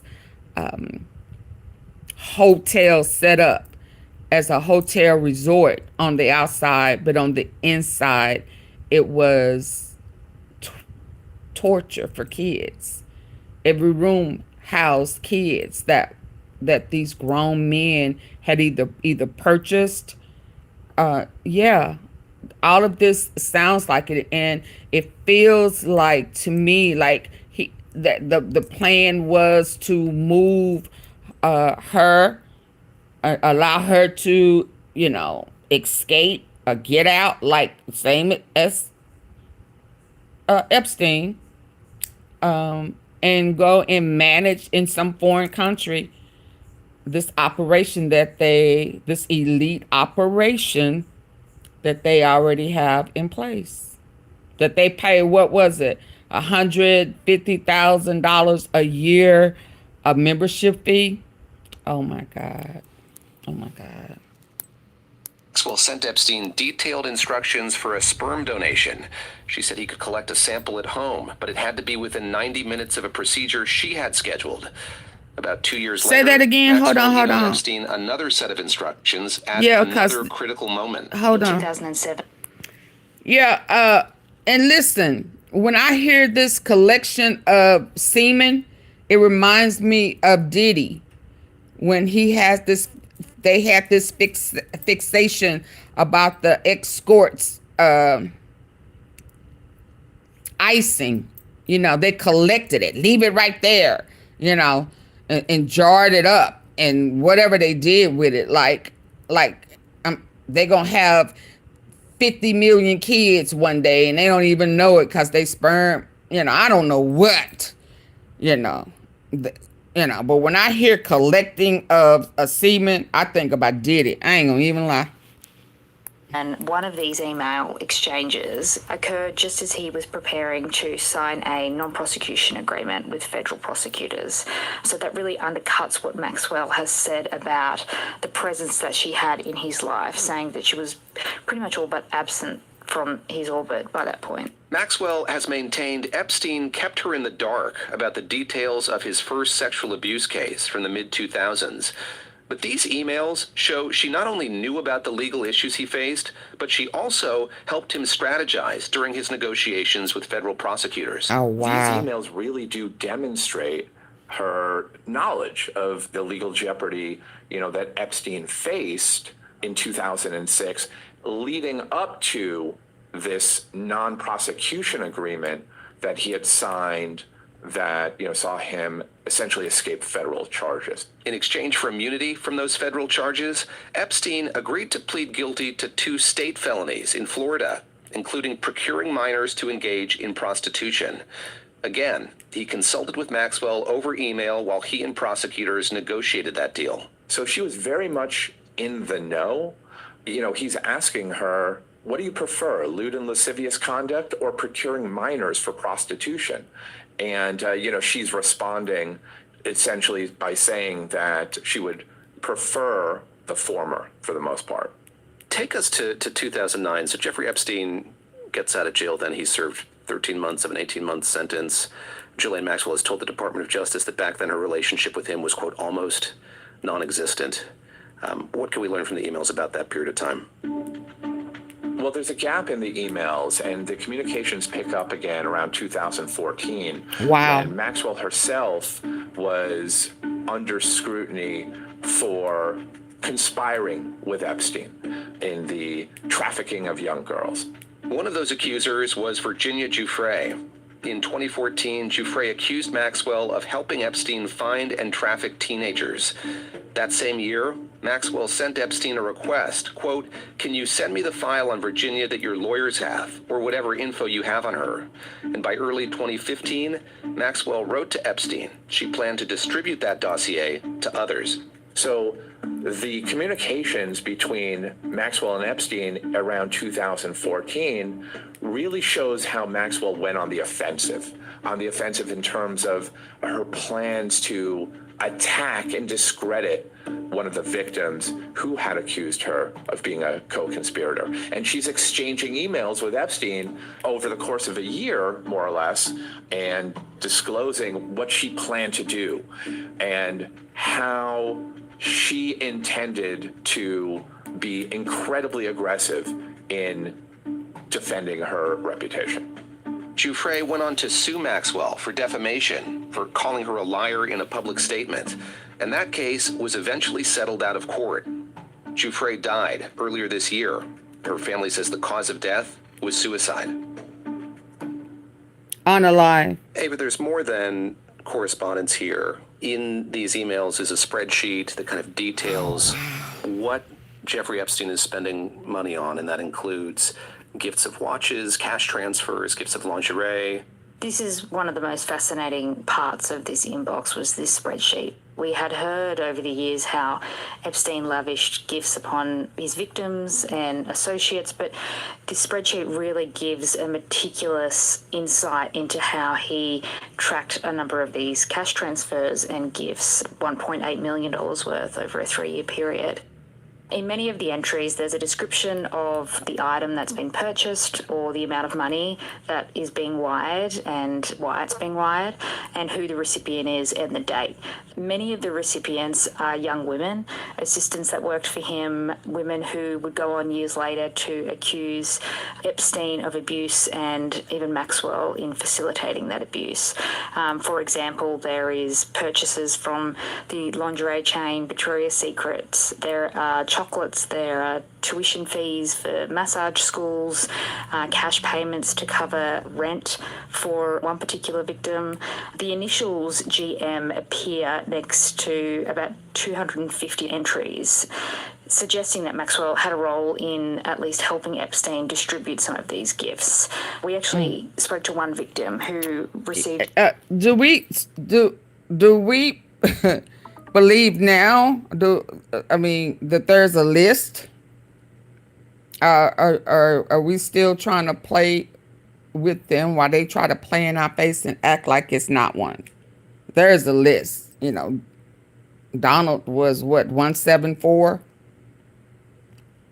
Oh yeah, they had a list. Just over $75,000 in gifts and payments while she was being abused by Epstein. And she really described how Epstein weaponized his wealth like this and used these gifts to exert control over the young women and isolated them so they were completely dependent upon him. Jason, there are emails here with the names and ages of young women, sometimes even accompanied by photos. Can you describe those exchanges, those messages? As Ava noted, there were a number of women, young women, who were working as recruiters for Epstein. Oh. And it would seem that these recruiters would set out a number of women, young. There are emails here with the names and ages of young women, sometimes even accompanied by photos. Can you describe those exchanges, those messages? As Ava noted, there were a number of women, young women, who were working as recruiters for Epstein. And it would seem that these recruiters would set out to find other young girls for Epstein. And, there's one email here that is pretty disturbing, and it describes a 19-year-old woman who's based in Brooklyn. She may be someone that she could bring in to Epstein's orbit. And so there's a description. She's 5'8", she's a little curvy, pretty face, long brown hair, hazel eyes. And this recruiter states that, I already told her she could be rewarded for help with her girlfriends. Basically, this recruiter thinks she may have found another potential recruiter. But first, the email notes. This new girl said she, quote, needs to try herself to see what it is. And Epstein responds to this email, describing her, she is too big. I could do it one time in the afternoon. So the emails just show how essentially kind of how it worked. And Epstein's response to the girls that were presented to him. After the break, the powerful people who appear in this cache of emails, including former President Clinton and the current president, Donald Trump. Let's go. Y'all hit the like button. Support the platform, please. 6 years after Jeffrey Epstein's death, there is still intense interest in identifying who was in his network, the men and women he met with, and the friendships he had with prominent politicians and executives and celebrities. I asked Bloomberg's Ava Benny Morrison what we can learn about Epstein's relationships with those people from the 18,000 emails Bloomberg News has obtained. What we can see is that Maxwell actually plays a part in facilitating some of these connections. So in a couple of instances, she's passing on greetings from designer Tommy Hilfiger, from Martha Stewart. She's also urging Epstein to host Google co-founder Sergey Brin at his private island in the US Virgin Islands. Representatives for Hilfiger, Stewart, and Brin did not respond to requests for comment. In another example, in an email from Maxwell in September 2006, just a couple of months after news broke about Epstein's arrest on prostitution charges in Florida, she sends through a list of 51 names, politicians, Wall Street power brokers, and business executives, including the likes of former CEO of Bear Stearns, Jimmy Kane, and the former Barclays CEO, Jess Staley. Kane died in 2021. Staley did not respond to a request for comment. She asked him to review the list and remove or add any names that he sees fit. Epstein replies and tells her to remove Donald Trump's name. The email has no subject line or additional commentary, so it's impossible to know whether they were planning an event, preparing a list of holiday card recipients, or something else. Jason, picking up on that, how often does Donald Trump appear in these emails? Great question. He only appears a few times in the emails. Trump's name surfaces again around the time where, Epstein and his legal team were trying to get federal prosecutors to drop the case against him. And this time it's in an email that Maxwell sends Epstein in August of 2007, and just a month before he signed this controversial non-prosecution agreement. And she says in the email, you have to assume they went to Donald Trump, and she references other individuals and also notes documents in West Palm Beach. It's possible that Maxwell may have been referring to reporters who were covering Epstein, at the time, but it's not entirely clear. And, we did reach out to the White House and asked them to comment on this, and they provided us with a statement that they called this fake news. So is that all they're going to say about everything? Is fake news? But I wonder when it comes to Bill Clinton or anyone else that they're not particularly fond of, is that going to be fake news too? Is all of it fake news, or is it only fake news when it's Donald Trump? I mean, Donald, sir, how else would you know? I mean, come on. How else would you know who was on the island? So what part of it is going to be real? I mean, something has to be real, right? I mean, or is everything about you fake news? Surely you're not going to come out and say, Democrats, real news. Donald Trump, fake news. Are you kidding? But I know everything now. And I'm on all the pictures. And he stole girls from me at Mar-a-Lago. Fake news. How is it fake? Then you came out and said that he stole girls from you. Okay. Talked about earlier, which included information about gifts Jeffrey Epstein sent to girls he abused, also included details about payments Epstein made and presents he sent to his employees and apparently intended to send to some high-profile people. For example, there is a line item for a $35,000 watch purchase for DB. And when we've dug into the emails, we've found some correspondence between Maxwell and Epstein talking about purchasing a very nice watch for Doug Band, who was a former aide to President Bill Clinton and the architect of his post-presidency. In those emails, they're discussing the payment of it and making sure he gets it for Christmas, and whether the note should be just from Epstein or from Maxwell or from both of them.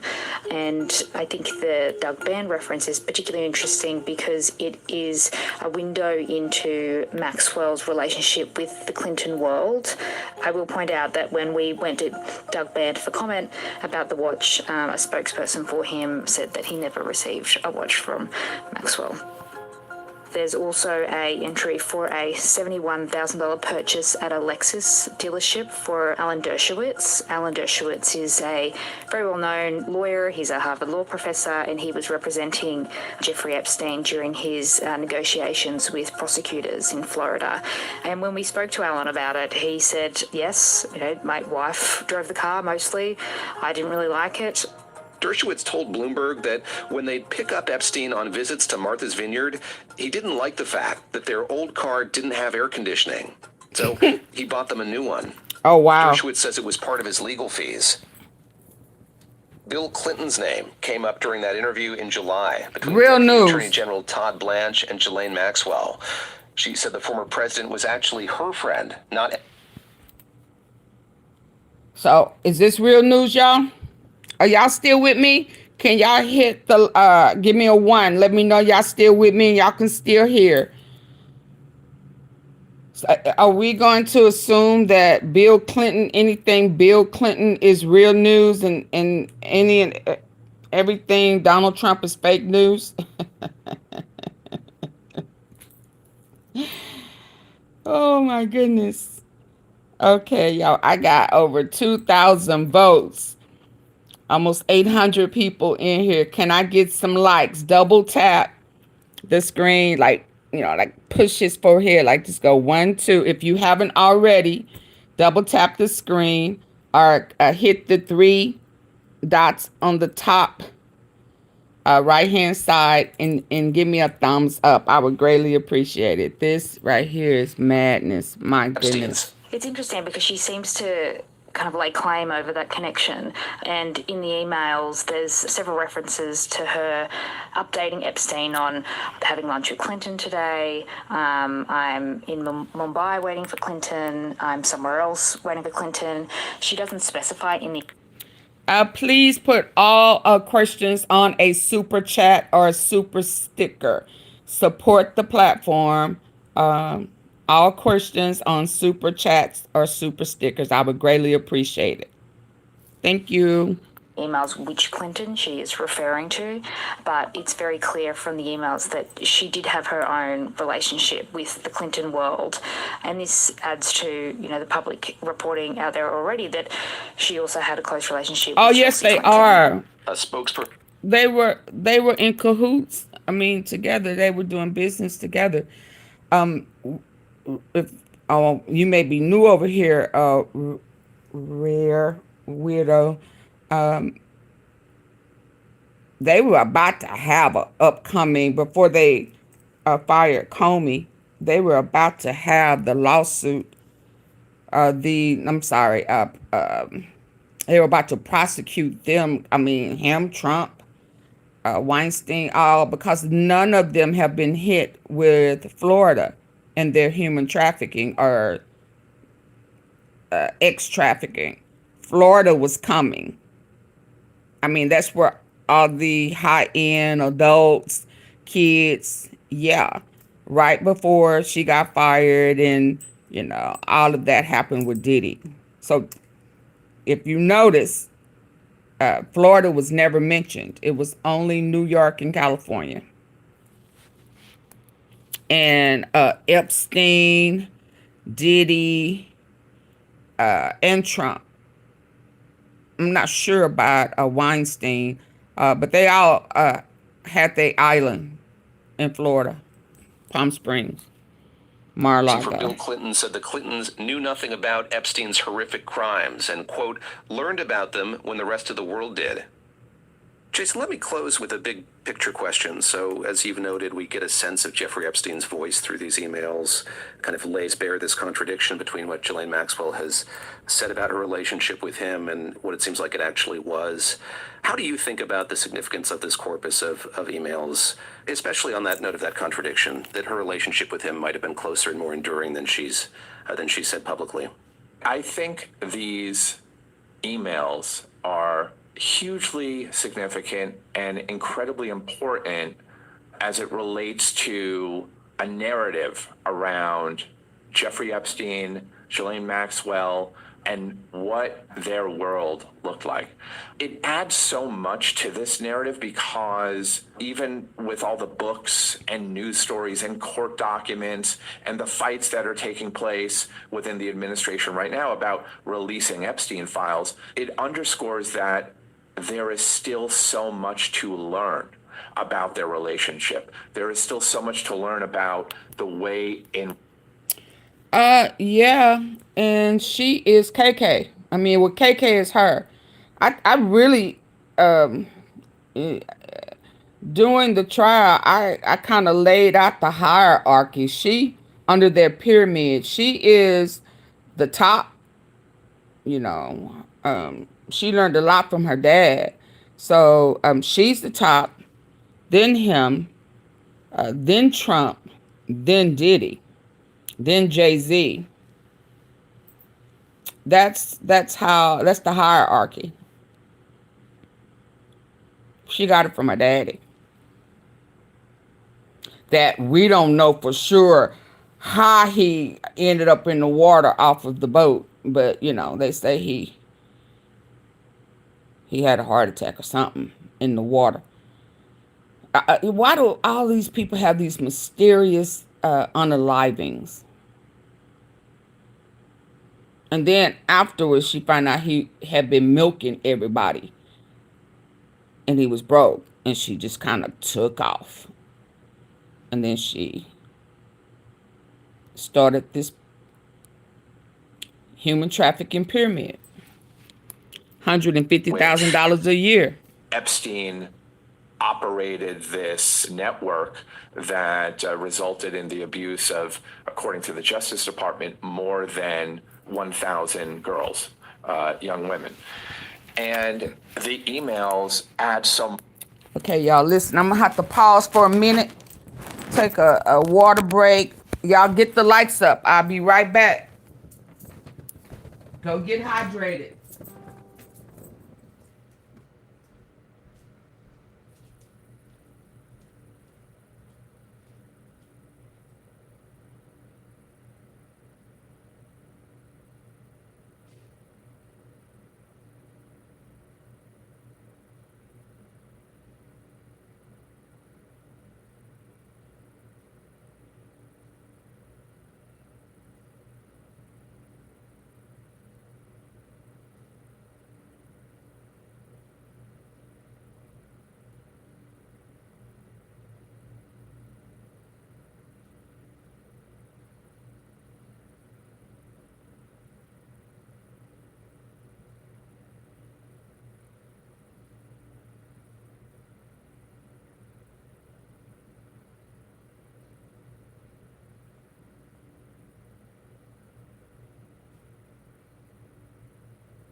Okay. So listen, I'm not sure if y'all noticed that I added some vitamins and nutrients. I don't know where it shows up. Maybe in the description box. Detox. Been noticing here recently with everything that's coming out that a lot of the foods and things that we eat have been tampered with, and I'm trying to say it in a nice way. So I added some like cleansers, toxins, parasite, detox. So go and check out the items that I selected, and let's try to get some of these toxins that have been injected or sprayed or harmful chemicals. Yeah. So check that out for me, okay? Let's go. Y'all ready? Y'all hydrated? Much now to that narrative. There's quite a bit more that we now understand about his operation, their partnership as a result. Oh, This is the big take from Bloomberg News. Let me back that up a little. I think It's particularly interesting because it is a window into Maxwell's relationship with the Clinton world. I will point out that when we talked about earlier, which included information about gifts Jeffrey Epstein sent to girls he abused, also included details about payments Epstein made and presents he sent to his employees and apparently intended to send to some high-profile people. For example, there is a line item for a $35,000 watch purchase for DB, and when we've dug into the emails, we've found some correspondence between Maxwell and Epstein talking about purchasing a very nice watch for Doug Band, who was a former aide to President Bill Clinton and the architect of his post-presidency. In those emails, they're discussing the payment of it and making sure he gets it. Y'all, I'm sorry. I feel like I missed something with Clinton. Are y'all okay if I backed it up a little more? I'm trying to work and do a couple of things at the same time. Are y'all okay with that? Y'all got a little time? Because I want to make sure I hear it with my good ear. Whatever is being said about Clinton. Are y'all okay with that? Can I get a 1? If you're okay with it, or 2 if you want me to just stay where I'm at.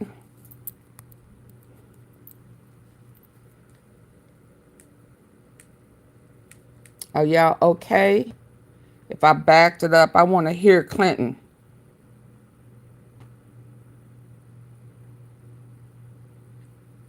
Okay.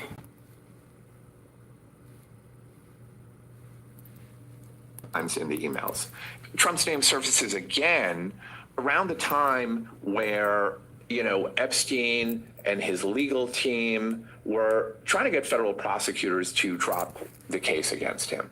And this time it's in an email that Maxwell sends Epstein in August of 2007, and just a month before he signed this controversial non-prosecution agreement. And she says in the email, you have to assume they went to Donald Trump, and she references other individuals and also notes documents in West Palm Beach. It's possible that Maxwell may have been referring to reporters who were covering Epstein, at the time, but it's not entirely clear. And, we did reach out to the White House and asked them to comment on this, and they provided us with a statement that called this fake news. Ava says that spreadsheet we talked about earlier, which included information about gifts Jeffrey Epstein sent to girls he abused, also included details about payments Epstein made and presents he sent to his employees and apparently intended to send to some high-profile people.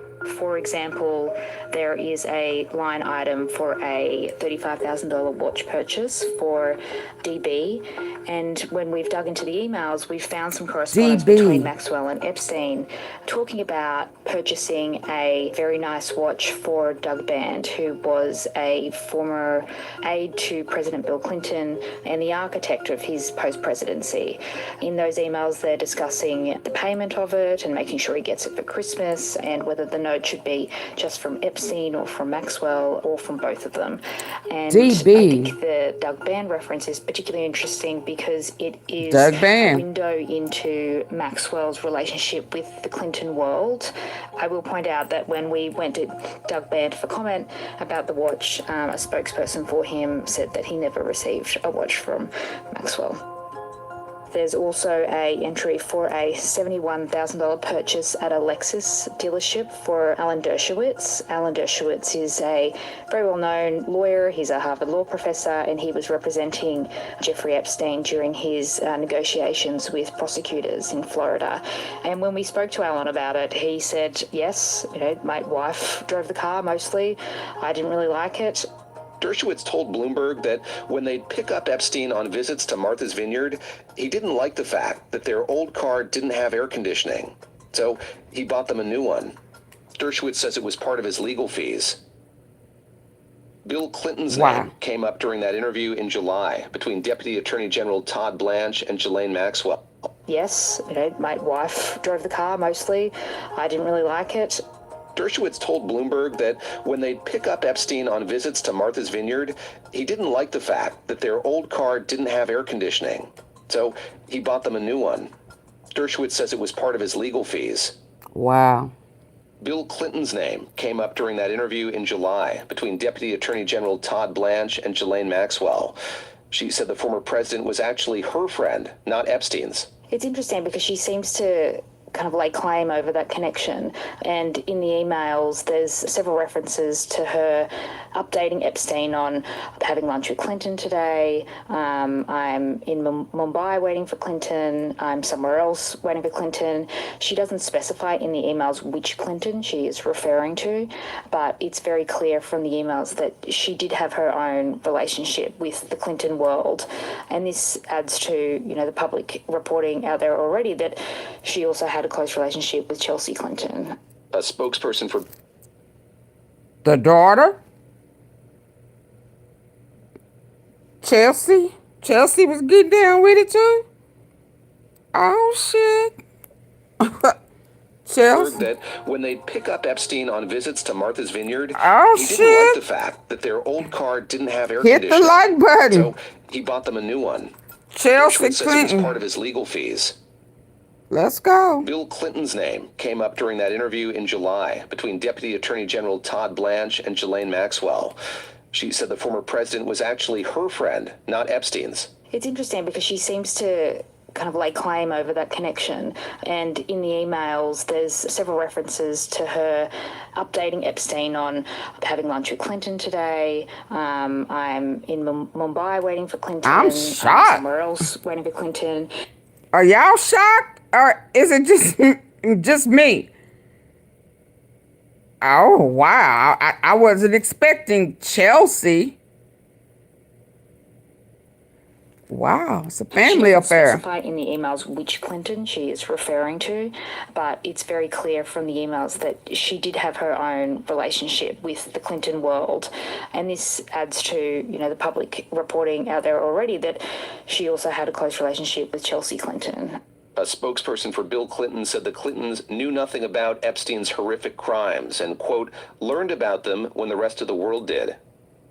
Jason, let me close with a big picture question. So, as you've noted, we get a sense of Jeffrey Epstein's voice through these emails, kind of lays bare this contradiction between what Ghislaine Maxwell has said about her relationship with him and what it seems like it actually was. How do you think about the significance of this corpus of emails, especially on that note of that contradiction, that her relationship with him might have been closer and more enduring than she said publicly? I think these emails are hugely significant and incredibly important as it relates to a narrative around Jeffrey Epstein, Ghislaine Maxwell, and what their world looked like. It adds so much to this narrative because even with all the books and news stories and court documents and the fights that are taking place within the administration right now about releasing Epstein files, it underscores that there is still so much to learn about their relationship. There is still so much to learn about the way in which Epstein operated this network that resulted in the abuse of, according to the Justice Department, more than 1,000 girls, young women. And the emails add so much now to that narrative. There's quite a bit more that we now understand. Wow. About his I'm not operation, saying another word. their partnership as a result. I'm like, the whole family of freak. I mean, it's a family affair. What? Everybody in the house getting freaky. Hell. And here we thought it was just Monica Lewinsky on the table or up under the table and keeping dresses and shit. Lord. Where we find these oh, Lord. Court documents and the fights that are taking I'm clutching place my I'm like, in the what? administration right now about releasing Epstein files. Nobody is innocent. I mean, I just would have never put Chelsea. I mean, yeah, no. Anytime you start seeing minors, I can't give nobody a pass. So I can't look at her any different than the way I'm looking at any predator.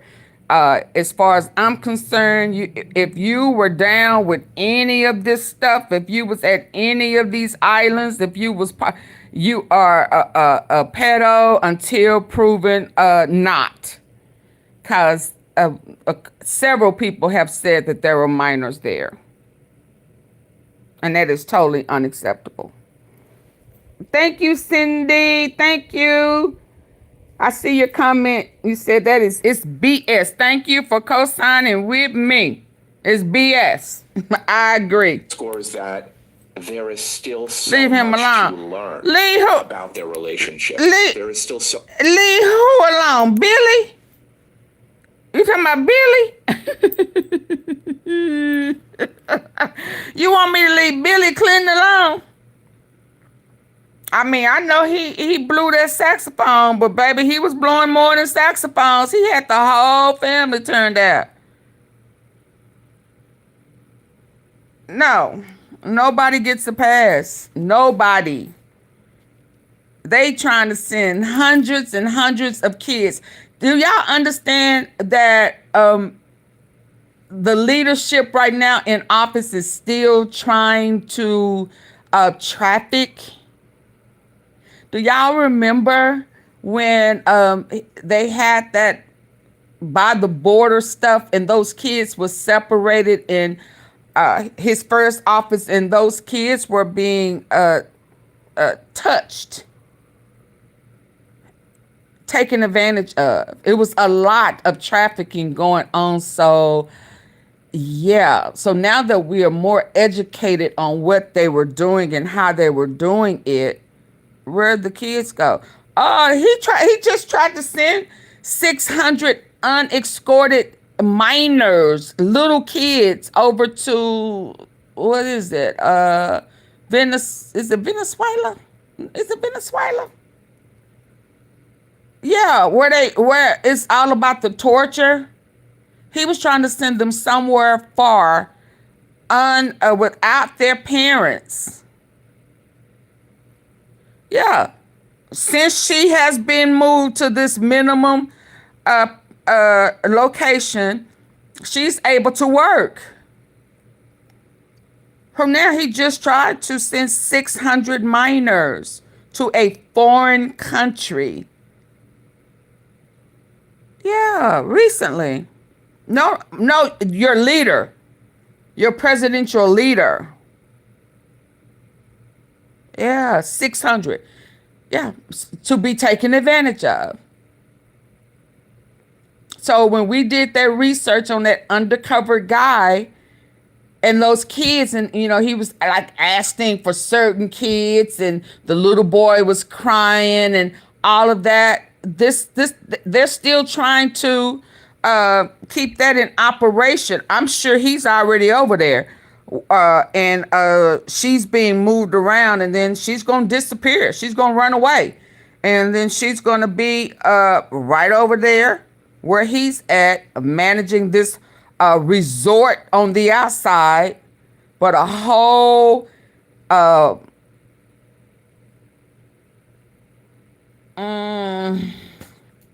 can I say it? Yeah. I'm telling you what I think the truth is, Cindy. What do you mean? I'm telling you. I'm telling you what I think the truth is. You were not here when we listened to the undercover FBI federal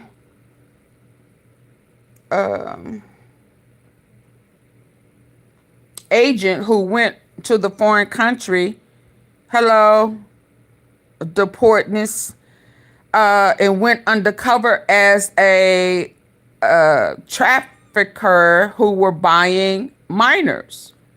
He went over there disguised to bust it. Y'all missed that. That was so eye-opening for us. And he explained to us the process and what is going on. And Epstein, Trump, Diddy, all of them. And it's high end. It's $150,000 a year members. On the outside, they were building luxury like a golf resort, so to say. On the outside, it looks like it is a hotel, a resort, a retreat. But on the inside, it's a whole farm. It's a trafficking farm. It's a whole trafficking farm. I'm going to have to revisit that because it don't sound like you were here when I did that. Yes, it was horrible. It was horrible. It was horrible. It was minors. And the men would come and they would have the kids come out and they would be crying, and, boys and girls. Oh, yeah, you missed it. You missed it. And they would say stuff like they had surgeries for the minors if they had mileage on them, because they paid more money for the minors without mileage. And then, and if they had some mileage on it, they had it set up that that the minors could get a surgery to restore a hymen. It was very deep, very detailed. It was very detailed. And he was in tears. That man was in tears talking about the minors that was fearful. It was the worst thing I had ever heard in my life. It took the human trafficking to a whole nother level. And it is organized. And when I say it's organized, it's organized. So he was stalling. I'm going to hurry up, y'all. He was stalling because they were supposed to, the special agents and stuff were supposed to have raided this, I don't want to say party, but it was a gathering where they were there to, purchase minors. And they didn't have the okay to go in and raid, so he was trying to stall them.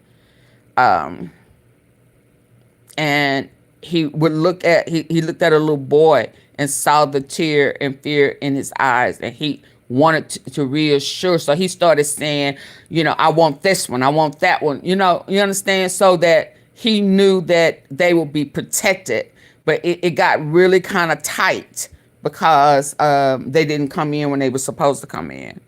Oh, hey, Purple Flower. Oh, yeah.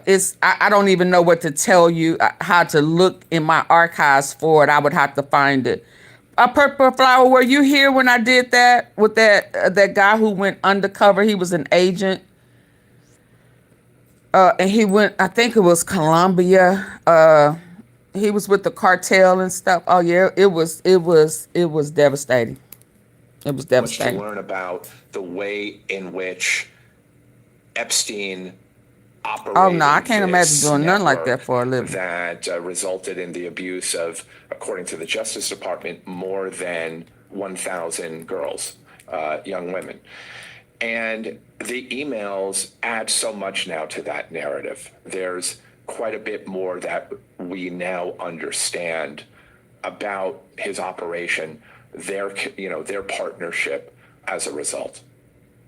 Wow. This is the Big Take from Bloomberg News. I'm David Gura. To get more from the Big Take and unlimited access to all of Bloomberg.com, subscribe. How was that, y'all? That came from Blanche and Maxwell Meetin when she was in Florida. That got her moved to Camp Cupcake. Before I go, let me see if there has been any update on the guy. Hold on, y'all. Please hit the like button. Support the platform. Let me see if there's been an update. Bear with me. Yeah, I may play a little tomorrow. Who knows who's on the list? Oh, yeah, so they back saying it's a list. It's definitely a list. And so, you know, I wanted to go here because at this point, I still believe in my heart that right now, to me, in my opinion, it is feeling like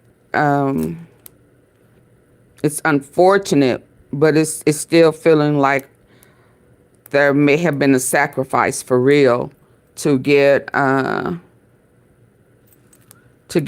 everyone to stop talking about the Epstein files. And so it had to be something drastic and tragic, because nothing that they tried was going to stop us from asking about the files. And once the Insight Committee got that, the information from, we saw that, from the estate, it was all she wrote. The panic was on. Bryce, what's LA?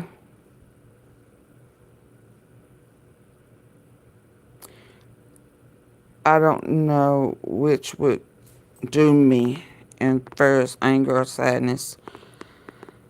It's sad. Both. Yeah, both. I never thought of anything like that. I knew trafficking was involved, even in the hip hop. I knew that. What is this? How do the largest bank? I knew that illegal abuse of power, but I just didn't. I could not have imagined how deep, how dirty, how nasty, how sickening it is. I really couldn't. Okay, rifle and ammo scrawled with cultural phrases found on it. Hold on. I want to bring in CNN national correspondent Nick Watt. He's joining us right now from Orem in Utah. And CNN senior justice correspondent Evan Perez is monitoring this investigation for us. Nick, let me start with you. What's the latest out there in Utah that we have learned about this killing? Hey, y'all, I need for y'all to hit the like button. Some have just come in, some have left, and that's good. That's cool. But can y'all hit the like button, please? Please, please, please, please, please. Maybe he knew something about the list and who was on the list. Just think about it. Well, you know, if I have to entertain it, him, and try to figure it, and I just don't, you know, I'm trying really hard to be nice with it, but I just don't know how a devout Christian could be okay with what was coming out. And it was one thing when all you would hear him say is, it's not true, it's fake news. Lie, lie, lie, lie, lie. It's the Democrats trying to do whatever. But then when the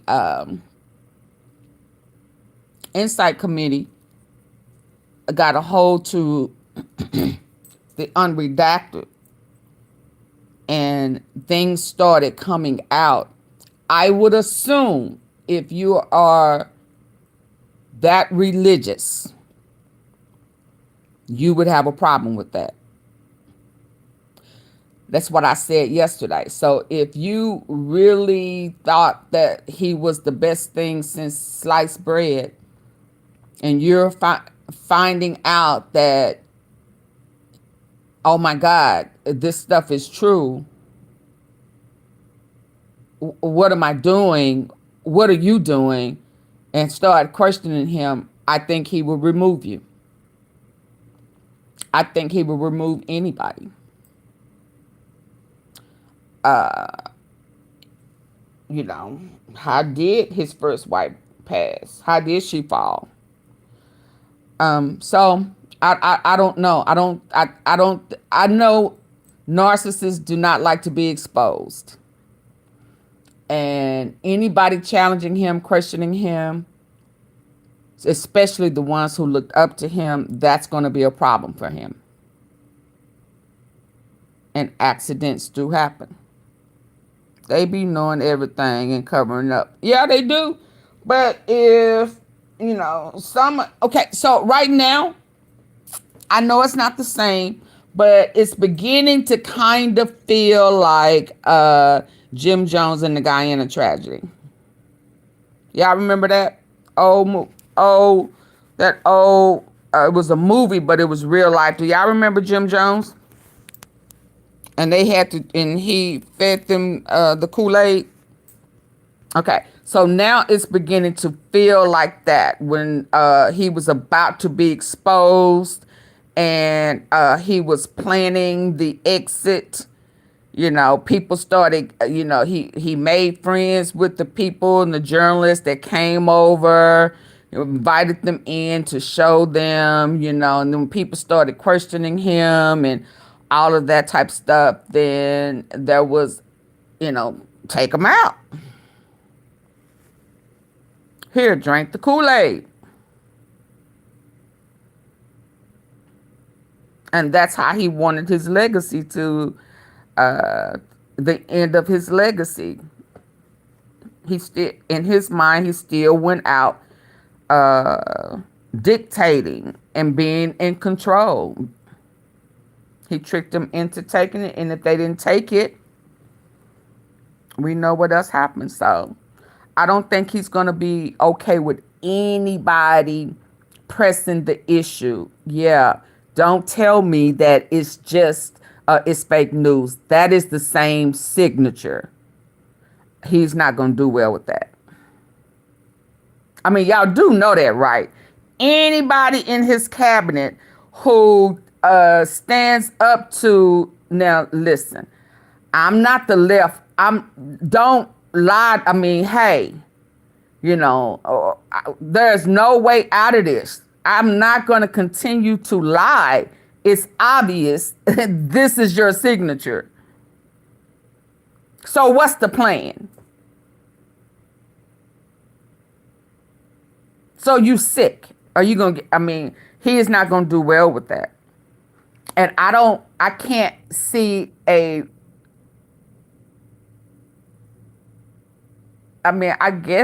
mean, believers in Jesus Christ are all on different levels, but as aggressive as Charlie is, I just don't see him being okay with that. But he may, I don't know. I just know that it really feels like it was planned. Especially with the two guys giving the hand signals and hand gestures. Oh, and trust me, a lot of people are showing what we discovered last night on social media. So shout out to the tea sippers, cause we beat that with a baseball bat last night, did we not? I didn't care what Big Pressure was saying. I know I saw what I saw. And I saw movement and gestures and signals right before the shot went off. Period. Let's go. Wolf, we have just heard from officials that they had what they describe as breakthroughs during the night. This is coming from the special agent in charge from the FBI Salt Lake field office and from local officials here in Utah. So here is what we know. They are calling the suspect him. They are saying that this is a male, college age, who blended in well on campus. They say that they do now have, which they didn't yesterday, they do now have a good image of that suspect. And they are right now using technology to try and identify the person from that or those images. If they fail with that technology, they say they will release these images through the media to the public. The FBI says they've had about 130 tips, Wolf, and they are asking for more. Any eyewitness accounts, any images, still or video, they want them. Now, we also got a little bit of a timeline. They say that they have now tracked the suspect's movements on campus. He arrived on campus 11:52, as I said, blended in with the college crowd is what they say this person looks like. Went up a stairwell, onto the roof, after the incident, jumped off the building. Unclear how that happened, but jumped off the building and then fled off campus through a red person looks like. Went up a stairwell, onto the roof, after the incident, jumped off the building. Unclear how that happened, but jumped off the building and then fled off campus through a residential neighborhood. So during the night, investigators were speaking to people in that neighborhood, looking for eyewitness accounts, looking for video from doorbell cameras, etc. They also, in a wooded area, have recovered what they believe is the weapon that was used to kill Charlie Kirk. They describe it as a high-powered bolt-action rifle, and right now they say they are working on trying to trace the ownership of that weapon. Now, they say that the suspect is not still in that wooded area. They have swept and secured that area, but they say they do not know how far he has gone. And of course, with every hour, that is more time for this suspect to get further, possibly away from the scene of the crime.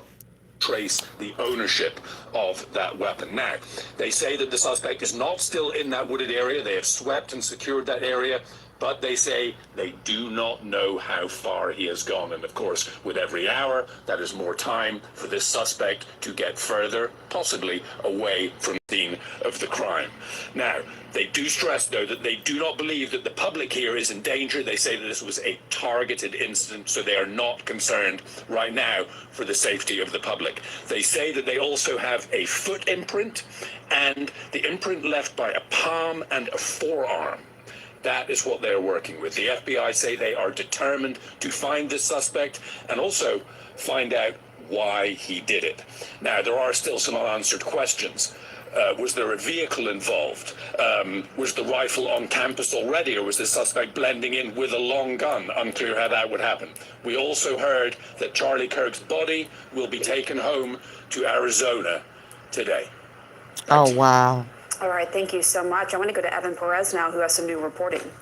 Well, yeah, so Nick was just describing some of the scene there and what was recovered by investigators. And we have a couple of bits of more information about what they found. Now, Nick described that they found the bolt-action rifle near that building, not far from that building. It appears, investigators believe, that the suspect ran away from the scene, threw the rifle down. There was a towel there, and they also found a screwdriver, which they believe indicates that perhaps the suspect used it to disassemble. Who's coughing naturally, Narlins? To try to conceal it, right? That is a very common thing. We've seen this done in other instances.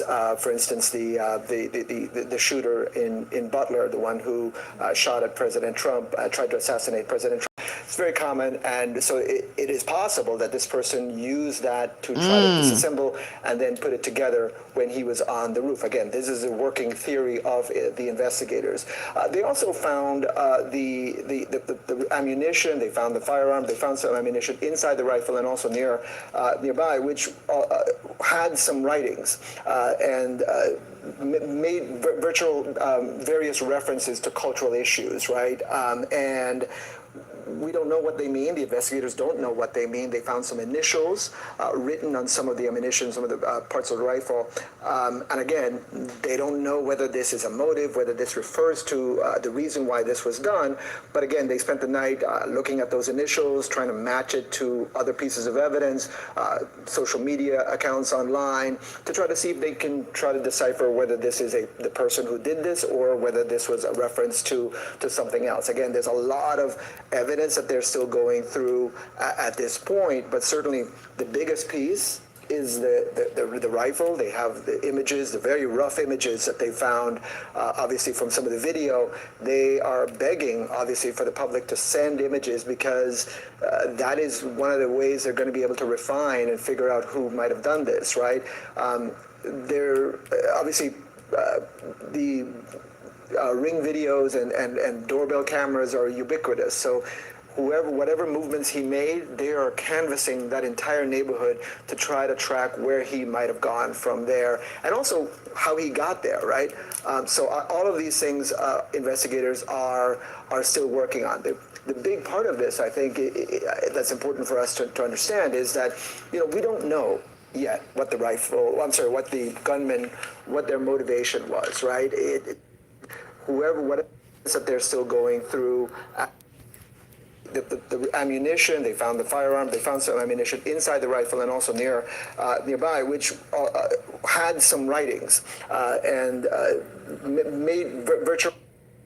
It's very common, and so it is possible that this person used that to try to and then put it together. You see, I'm trying to get it, don't you? Again, this is a working theory of the investigators. They also found the ammunition. They found the firearm. They found some ammunition inside the rifle and also nearby, which had some writings and made various references to cultural issues, right? And culture. We don't know what they mean. The investigators don't know what they mean. They found some initials. Thank you for the Sundays. Some of the parts of the rifle. And again, they don't know whether this is a motive, whether this refers to the reason why this was done. But again, they spent the night looking at those initials, trying to match it to other pieces of evidence, social media accounts online, to try to see if they can try to decipher whether this is the person who did this or whether this was a reference to something else. Again, there's a lot of evidence that they're still going through at this point, but certainly the biggest piece is the rifle. They have the images, the very rough images that they found, obviously from some of the video. They are begging, obviously, for the public to send images because that is one of the ways they're going to be able to refine and figure out who might have done this, right? They're obviously the Ring videos and doorbell cameras are ubiquitous. So whatever movements he made, they are canvassing that entire neighborhood to try to track where he might have gone from there, and also how he got there, right?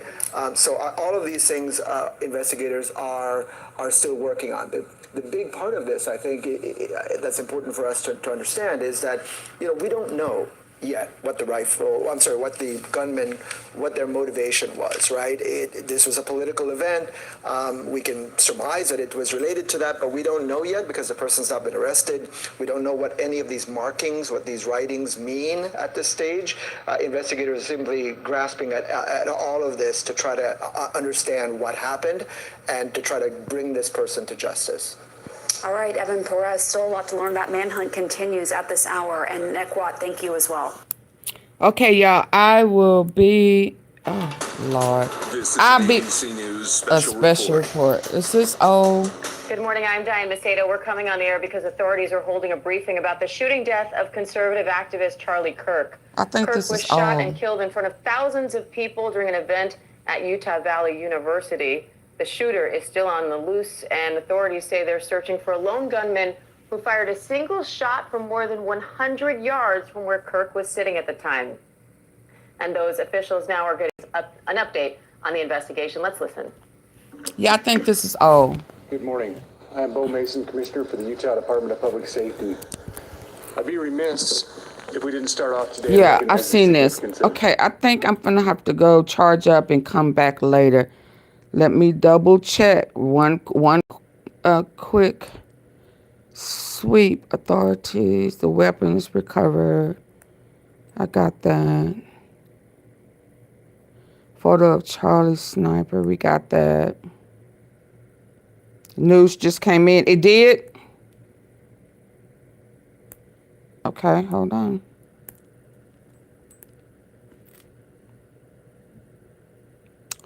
Lord, I can't eat. I can't sleep. Ain't that a song? Anymore. Get along no. I wish come on, thing.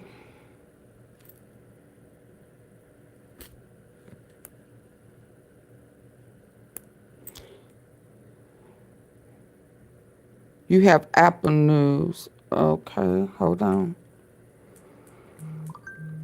Okay, hold on. Washington Post, okay. Hold on. I'm getting. Come on. Video shows person on the roof. I got that one, okay. Yeah, I got that one. Thank you. I'm trying to see what else. Thank you, precious. Thank you, precious. We done seen them walking, child. We saw them walking earlier.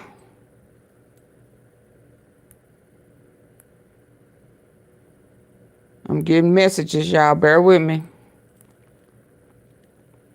Looking for the update.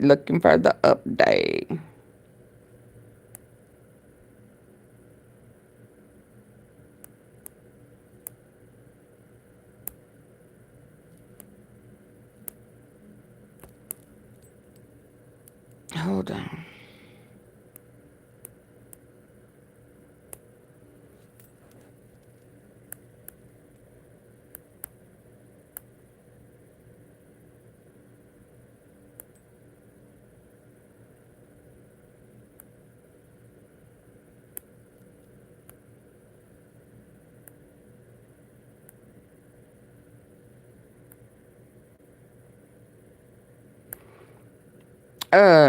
Y'all remember when I told you they was passing it? Do you know how many mass shooters there have been in America over the last 10 years? Counting. This is going around. Do you know how many mass shooters there have been in America over the last 10 years? Can y'all see it? What we was looking at last night. In America over the last 10 years. Counting or not counting gang violence? And they was telling me I didn't see what I saw. Look. Over the last 10 years. It's going around now. Do you know how many mass shooters there have been in America over the last 10 years? Counting or not counting gang violence? Do you know how many mass shooters there have been in America? That's why I say. Over the last 10 years. Didn't I tell y'all they gonna see it over here and then they gonna run with it? Didn't I tell you? Okay, but hold on. Let me see what you're trying to tell me. Hold on. I don't have Apple, but bear with me.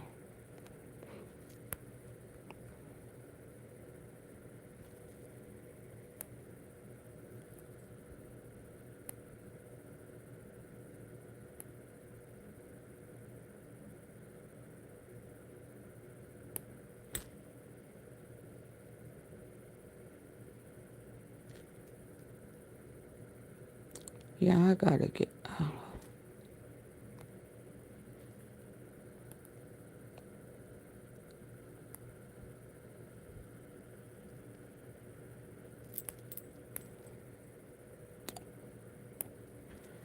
Okay, let me see.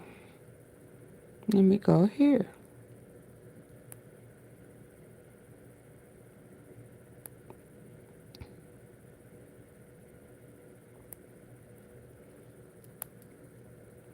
I'm looking, y'all.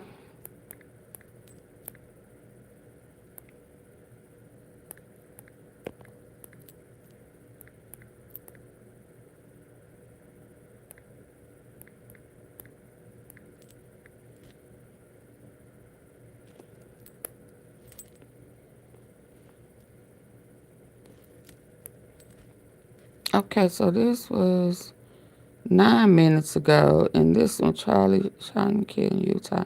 Manhunt for shooter still going. Where CHARLIEKIRK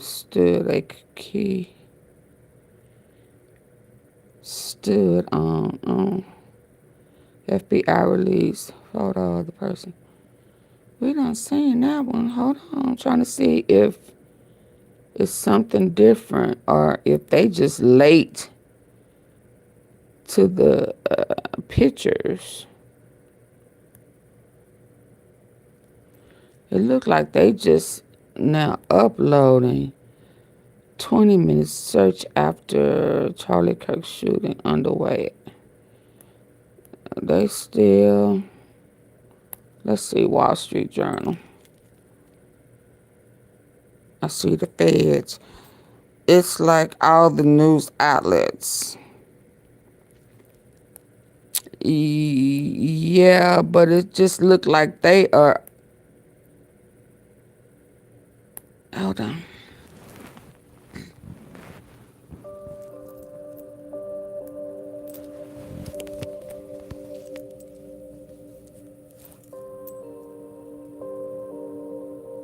We were able to track the movements of the shooter.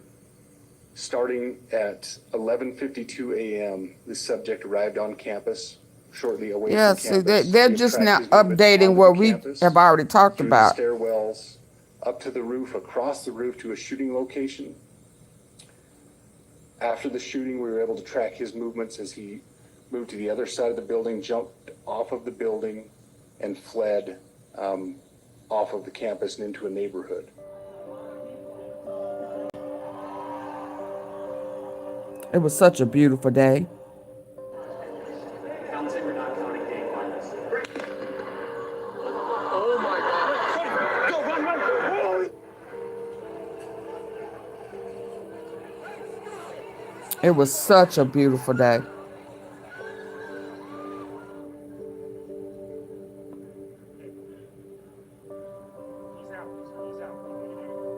Is a high-powered bolt-action rifle.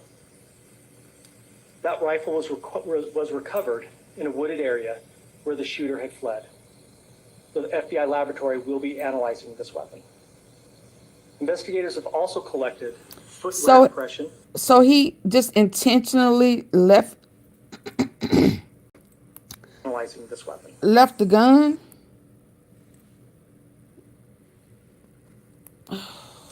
That rifle was recovered in a wooded area where the shooter had fled. So the FBI laboratory will be analyzing this weapon. Investigators have also collected footwear impression, a palm print, and forearm imprints for analysis.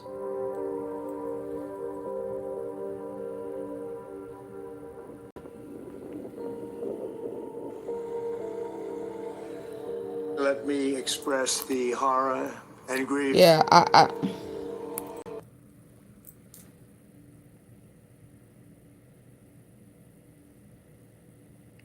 This is why it's not. Listen, oh my God. I cannot stand it when people play with the word. He's a leader. And if God put him in position, he has a responsibility to feed the sheep. But it appears to me, and it is beginning to feel like it always has, but for some who believe that he is a believer, this would be a wolf in sheep clothing. If you are a leader and you have a position, God expects for the leaders to feed the sheep and not let the sheep go astray. No manipulating, no. Not to deceive, no. But this is beginning to look like a wolf in sheep clothing on the prowl.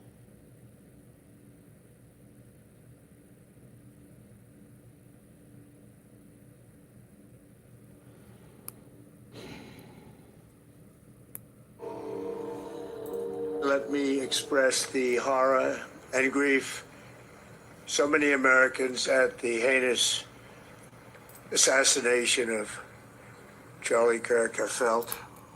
Charlie, that you the one said it's spiritual. Did you not say it's spiritual? He's a leader. Supposed to feed the sheep. Don't let the sheep go astray. You're a protector.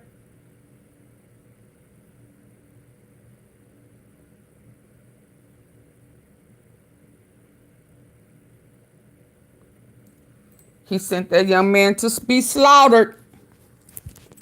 And he was slaughtered because he trusted and believed.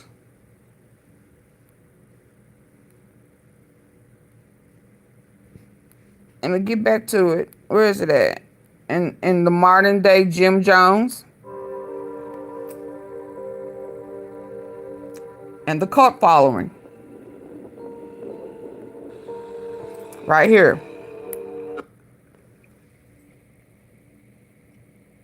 Jim Jones. Go along with the lie. He was fooling around with all the women in the church. I'm the pappy. I'm the pappy. I'm the pappy. Yeah. Yeah. Heck, and some of the men. Yeah.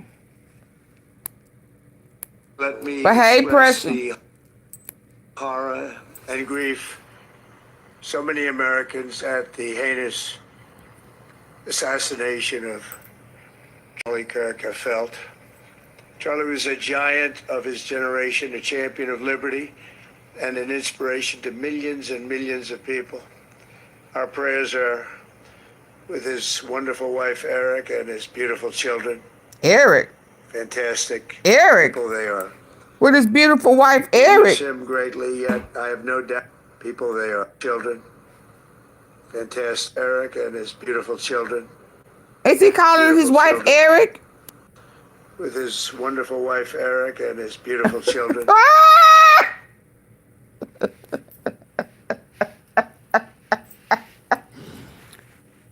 Big Daddy calling his wife Eric? Huh? I thought he was against that type stuff. Why he calling his wife Eric? Pressure? Why Big Daddy calling Charlie wife Eric?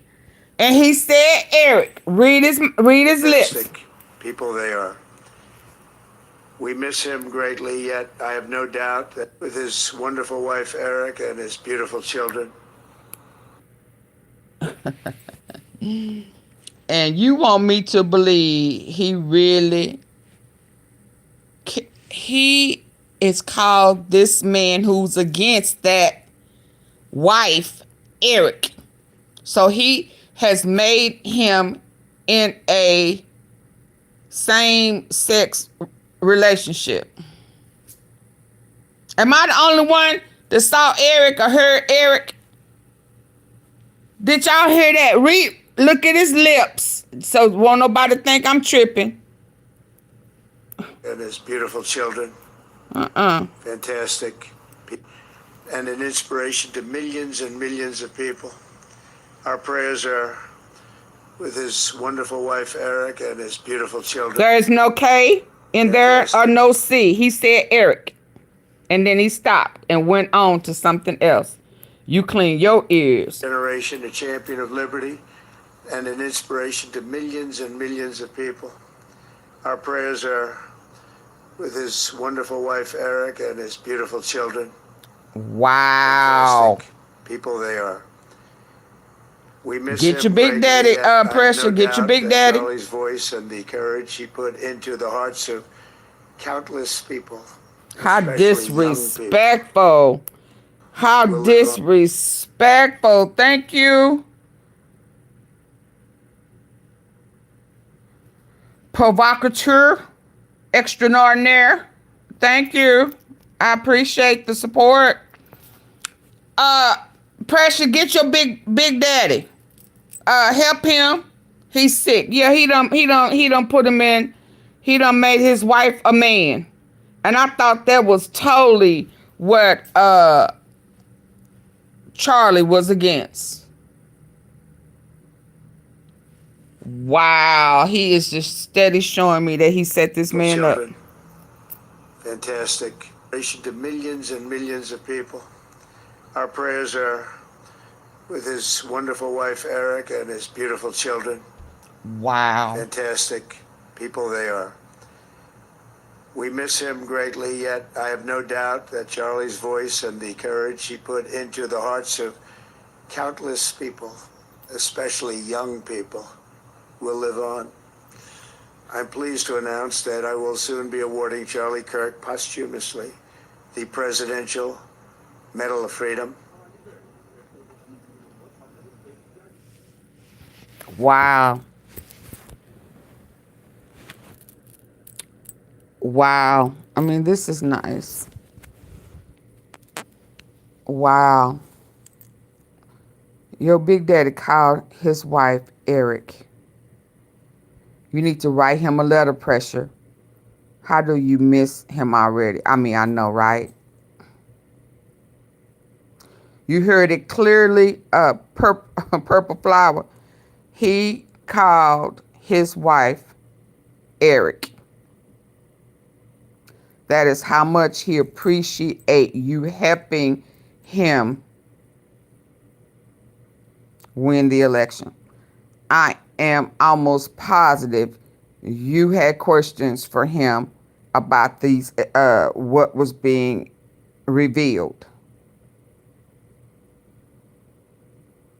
Yeah, I don't see you being able to sit well with that, knowing that he was buying. So what? So what? Oh, y'all all feel the same way.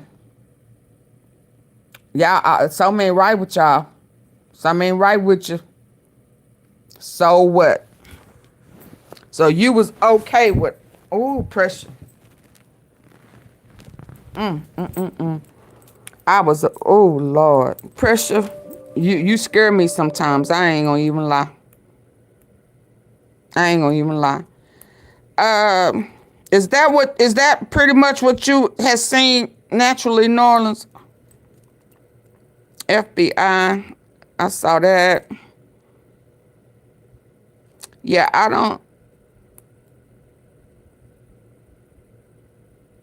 The shooter's still at large.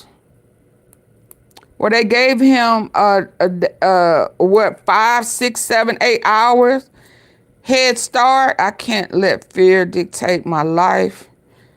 Oh, okay, let's hear this. I heard him speak about what he want his legacy to be. Oh, that was a nice picture of him. I like that. I really like that picture. I don't feel like reading. I'm tired. And is that him? That may not be him. Violence is never the answer. I agree.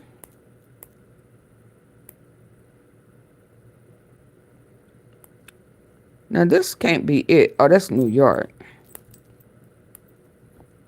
But hold on, y'all. Oh.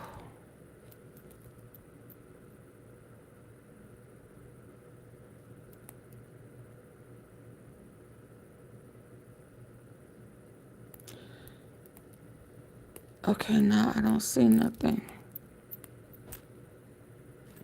I don't see nothing else. Let me see.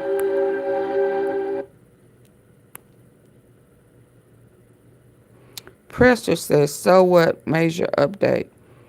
Sir, you failed him.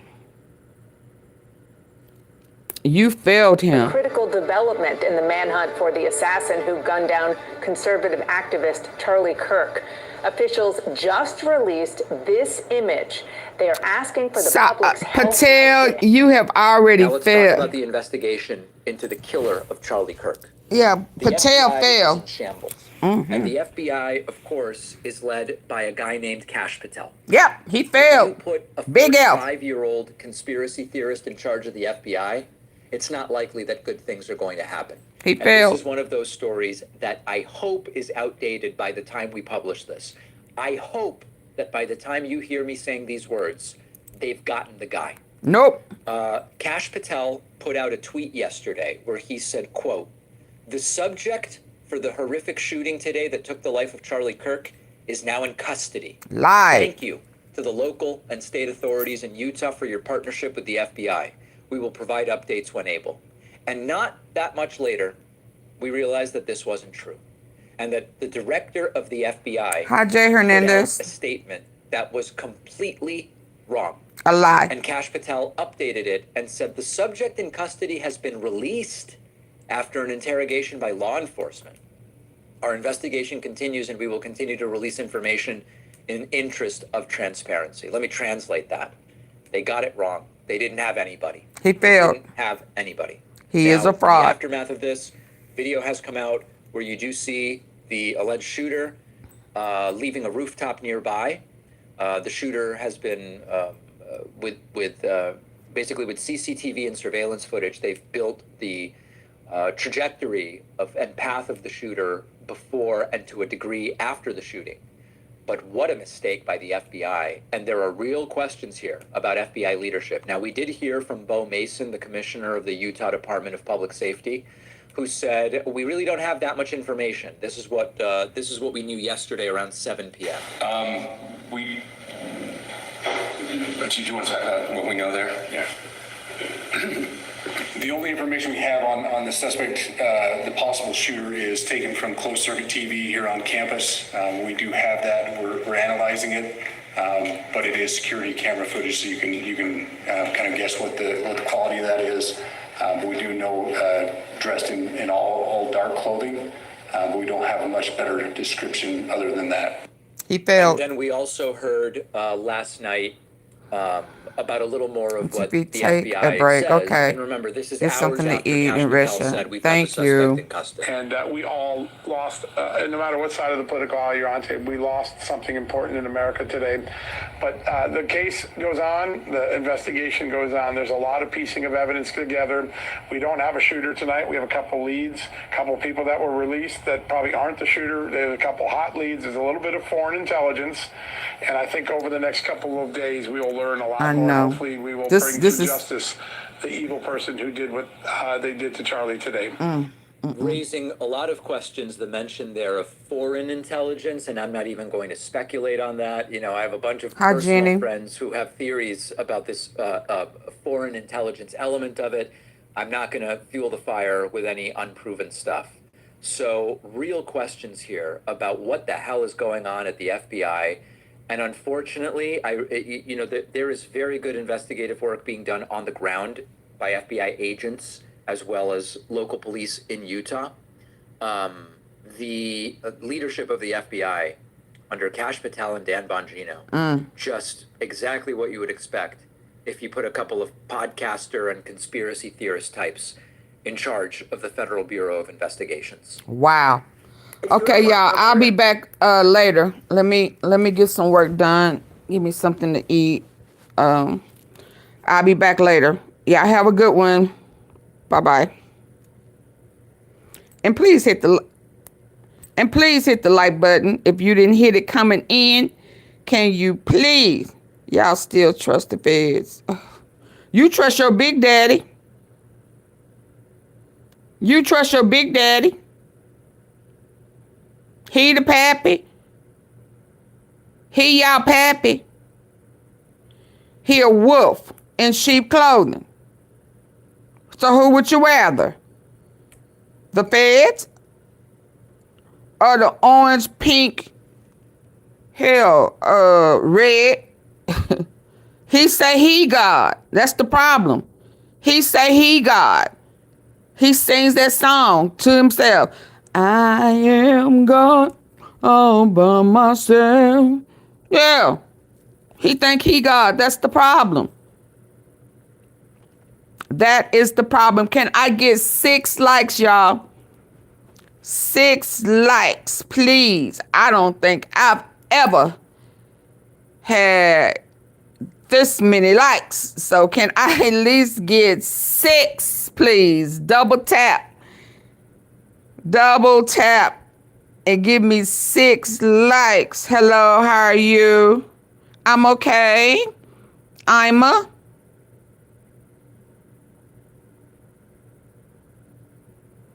Oh my God, please do not start here. Pressure always coming in, stirring up stuff. Can I get 5 likes and then I'll tell y'all how many likes I got? Well, Lord, it ain't nothing compared to how many votes I got. I wish my votes were likes. I would be off the chain, baby. Can I get 4 likes? Double tap your screen or hit the 3 dots at the top. I would greatly appreciate it. FBI breaking news. Hold on. Oh, no, that's old. 3, please. 3, please. FBI major error in charge. Yeah, they screwed up, man. When I mean the whole cat. Yay! Yay! Y'all ready? Y'all ready? Y'all ready for me to tell y'all how many likes I got? This is my first time ever. I have 602 likes. Can you believe it? Y'all are the bomb. Give it up for the tea sippers and the guests who came in. Woo-hoo! Woo-hoo! Y'all the best. Y'all the best. Y'all the best. Y'all the best. Thank you. I greatly, greatly appreciate it. Y'all make me go hard. Y'all make me go the extra mile, and I really, really, really appreciate it. Let me get something to eat. Let me get some work done. Let me get a little rest, and I'll be back later, okay? Thank you. Y'all have a good one.